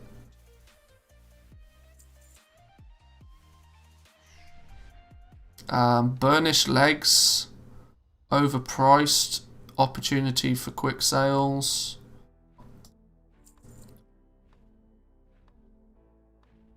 I made good gold on Turin Mill by selling level 25 pets for just region value, plus 5k on top. There were people selling level 25 pets for not more than 100 gold. The pet arbitrage thing is another long-term thing. Once I've got myself, you'll start to see people who choose to follow this series long-term will see that one thing that I turn to will be pet arbitrage. That there is a lot of opportunities on the big servers to get pets stupidly cheap. And then you just take them to these smaller realms and sell them for a profit there.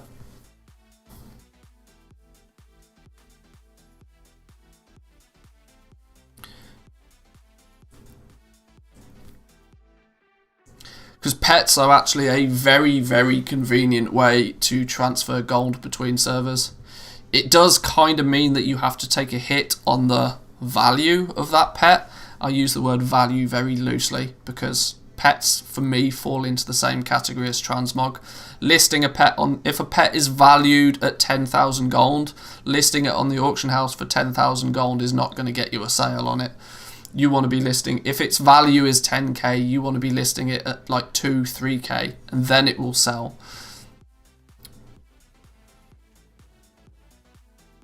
There's almost this, there's virtually so much activity on the auction house nowadays, and it's so easily accessible for most people. Listing things at their value is never a path for success.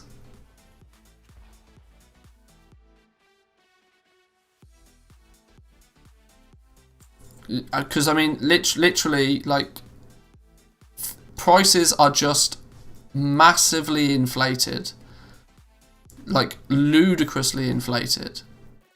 And then those inflated prices, when they don't sell, dictate what the market value then becomes of an item, which is not necessarily true. The value of an item is considerably less in most cases. Lambient Scale Cloak. That's got a really low sale rate, but for some reason it's valued on my realm relatively close to the regional price, so we'll give that a shout. Rings. Rings are a good one. I love selling rings, and the reason I love selling rings is because people do actually buy them when leveling. Because you don't have heirlooms. Jewel crafters very rarely nowadays actually craft low level rings. So low level rings, they're a good one to just throw up on the auction house regardless. These patterns, let's just quickly go through these patterns because most of these we can just trash. See, once again, pattern colourful kilt. Regional market average value of 1200 gold. Yet you could post this for 25 gold and it still won't sell.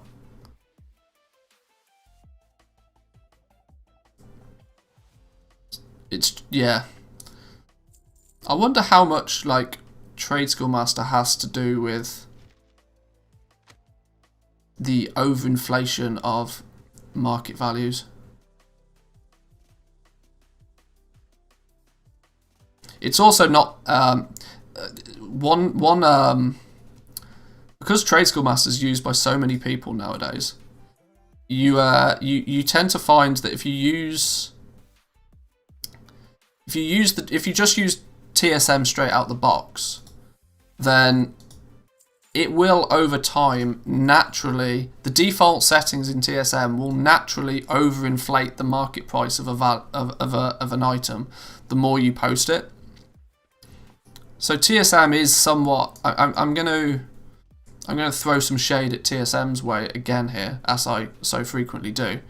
But the default operations for Trade Skill Master mean that if you're the only person posting an item that's not actually in demand in any way, shape or form, nor is it actually rare, nor does anybody want to buy it, what actually ends up happening is that over time that item only gets posted for more and more and more and more and more until the item value is ridiculous. Like 300k for iron ore? Yeah, exactly. Dumb stuff happens. Nobody's buying iron ore, and if they are, they're buying like 3 of them. But if you use just TSM out the box and you go to post it and there's not many on your realm, then it just starts to slowly creep the price upwards over time. And yeah, some crazy stuff happens because of it. Green Dragon Scale.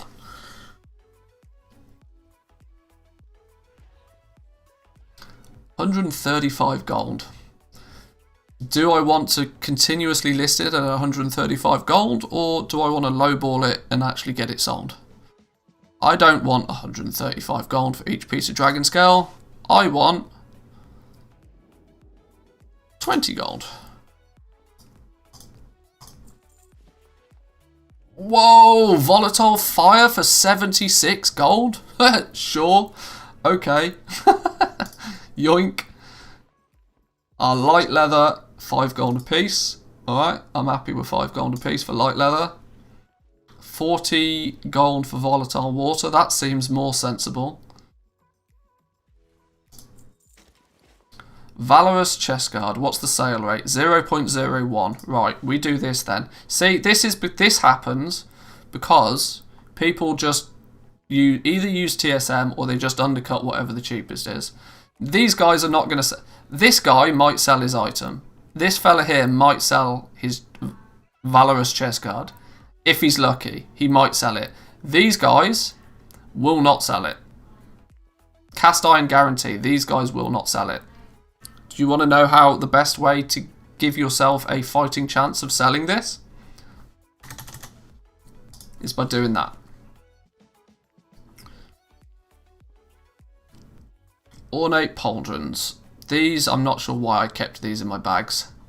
We'll go with a 99 on these. Black Whelp scale. 0.01 regional sale rate. I don't want them.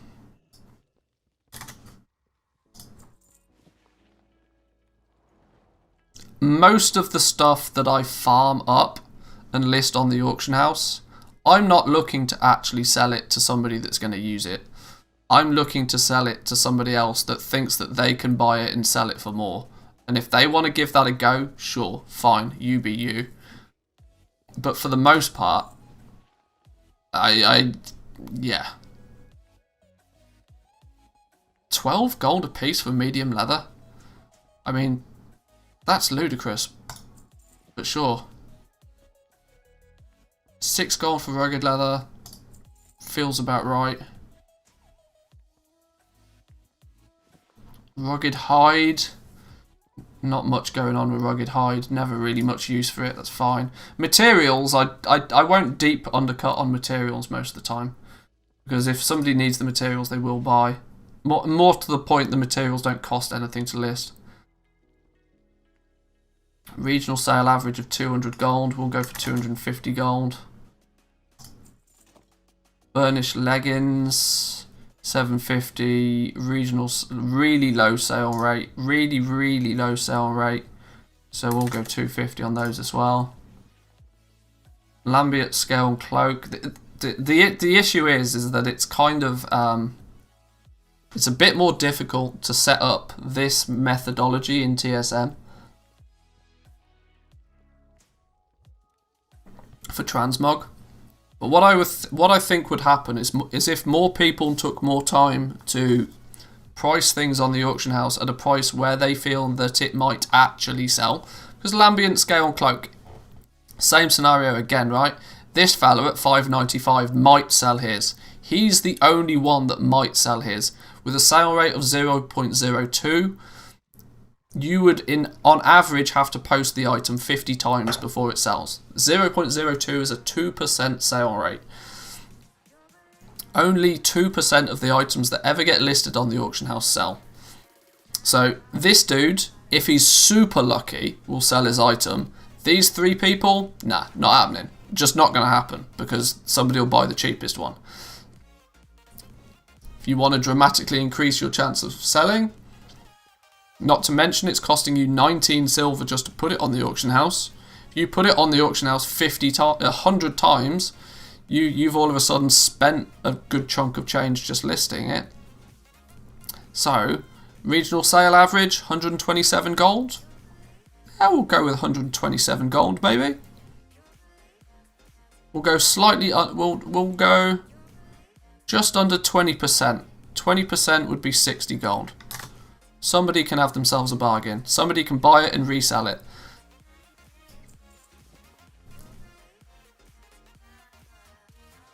Just basically just straight up baiting out people that want to buy things to flip. And are in essence, you know, trying to make gold by having an add-on telling them how to do it rather than implementing any logic to it. Regional sale average is 1,000 gold on these bad boys. There's way too many being super cheap. We've got 2 of these as well. We've got 2 of those. If we've got 2 of those, the simple thing to do on this, considering we've got 2, is to give somebody a bargain.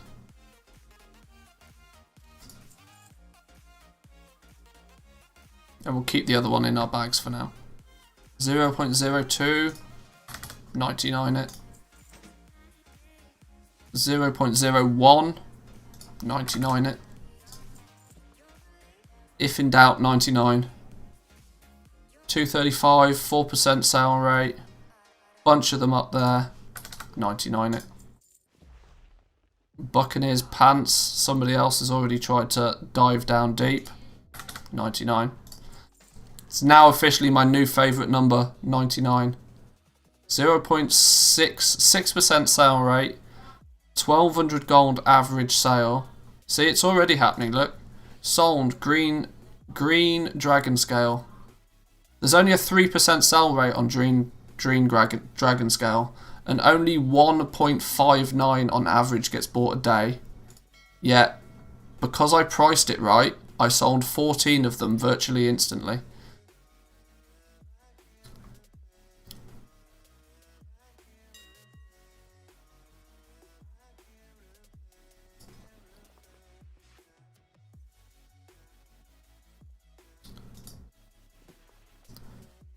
Scouting trousers, probably not going to sell, but they do have a 10% sale rate on these things. That's bonkers. I'm going to 99 it though. If in doubt, 99. All this kind of mid-tier to low-tier transmog. Just get it out there. Elementium ore, 30 gold a piece? Jesus. Why is Elementium ore so expensive on a realm that's madness? Okay. Worn Dragon Scale. Genuinely don't even know what it is. Probably never going to sell at that price, but... Widow Blade of the Quick Blade. Oh, 25 gold? No, that gets vended. Where is it? That was in the maybe category to begin with. That gets vended. True Silver Ore, go. Bang it out there. Materials, like I said, I don't really do too much with materials. They cost basically nothing to list, and materials will always, in some shape or form, be useful to somebody. That's a lot of thick leather at 4 gold a piece.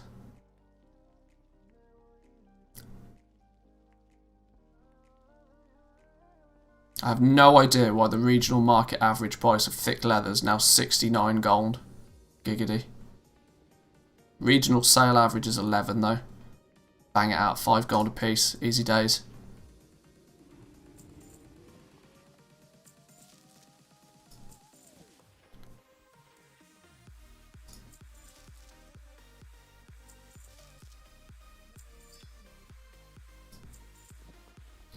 Wow, wool is worth absolutely nothing nowadays. It's not surprising though, it's not used for anything, nor's linen cloth. Jesus, I almost don't want to list this. It's that cheap. Oh my god, that's gross. Poor cloth. Poor cloth. Oh dear, rune cloth. Jack, we need to do something with rune cloth. I need to make a video telling everybody rune cloth is valuable. I can't justify it though, that's the problem. We could justify monolite ore because it goes into mounts. I don't know how I'd justify rune cloth.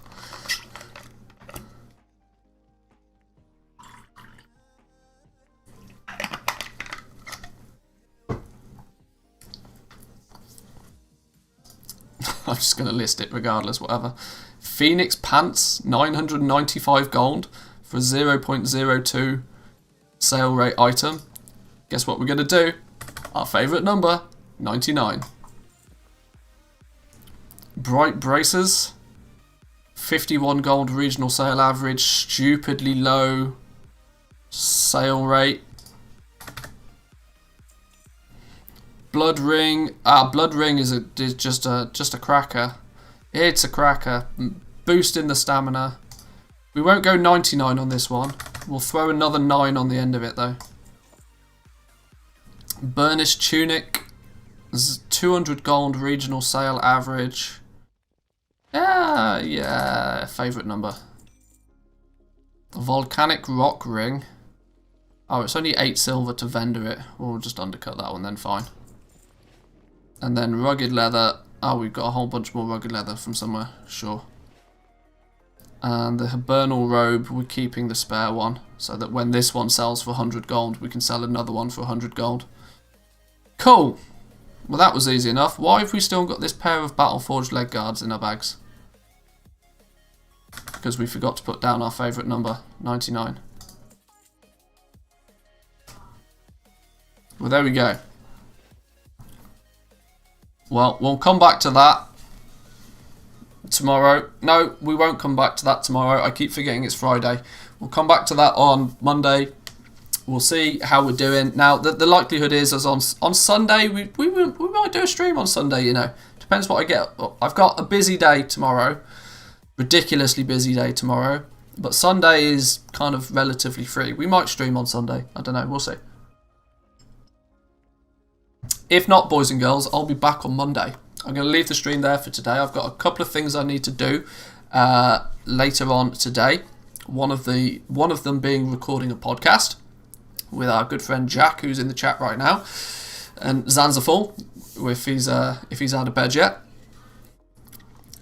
Go enjoy, be famous. I don't think I'm going to become famous anytime soon. Before all of you guys leave, I'm going to test a feature on YouTube. I was proactive, you see, because I knew I had a podcast to record later today. I was proactive, and I actually recorded, edited, thumbnailed, and uploaded a video for you today before the stream even started. Now, I believe there is a way to schedule a premiere at, what's the date today? 5th of March. At 14, which is 2 p.m, 14 something.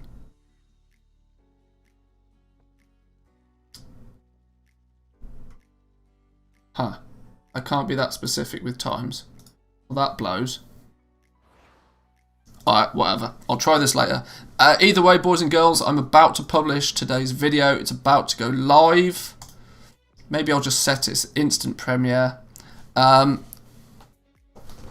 It will be up on the stream, on the YouTube channel instantly. Go check it out. It's about the patch 9.0.5 patch notes and how goblins can take advantage of them. Enjoy the rest of your day though, boys and girls. I'm just rambling at this point. Catch you later. Bye. Peace.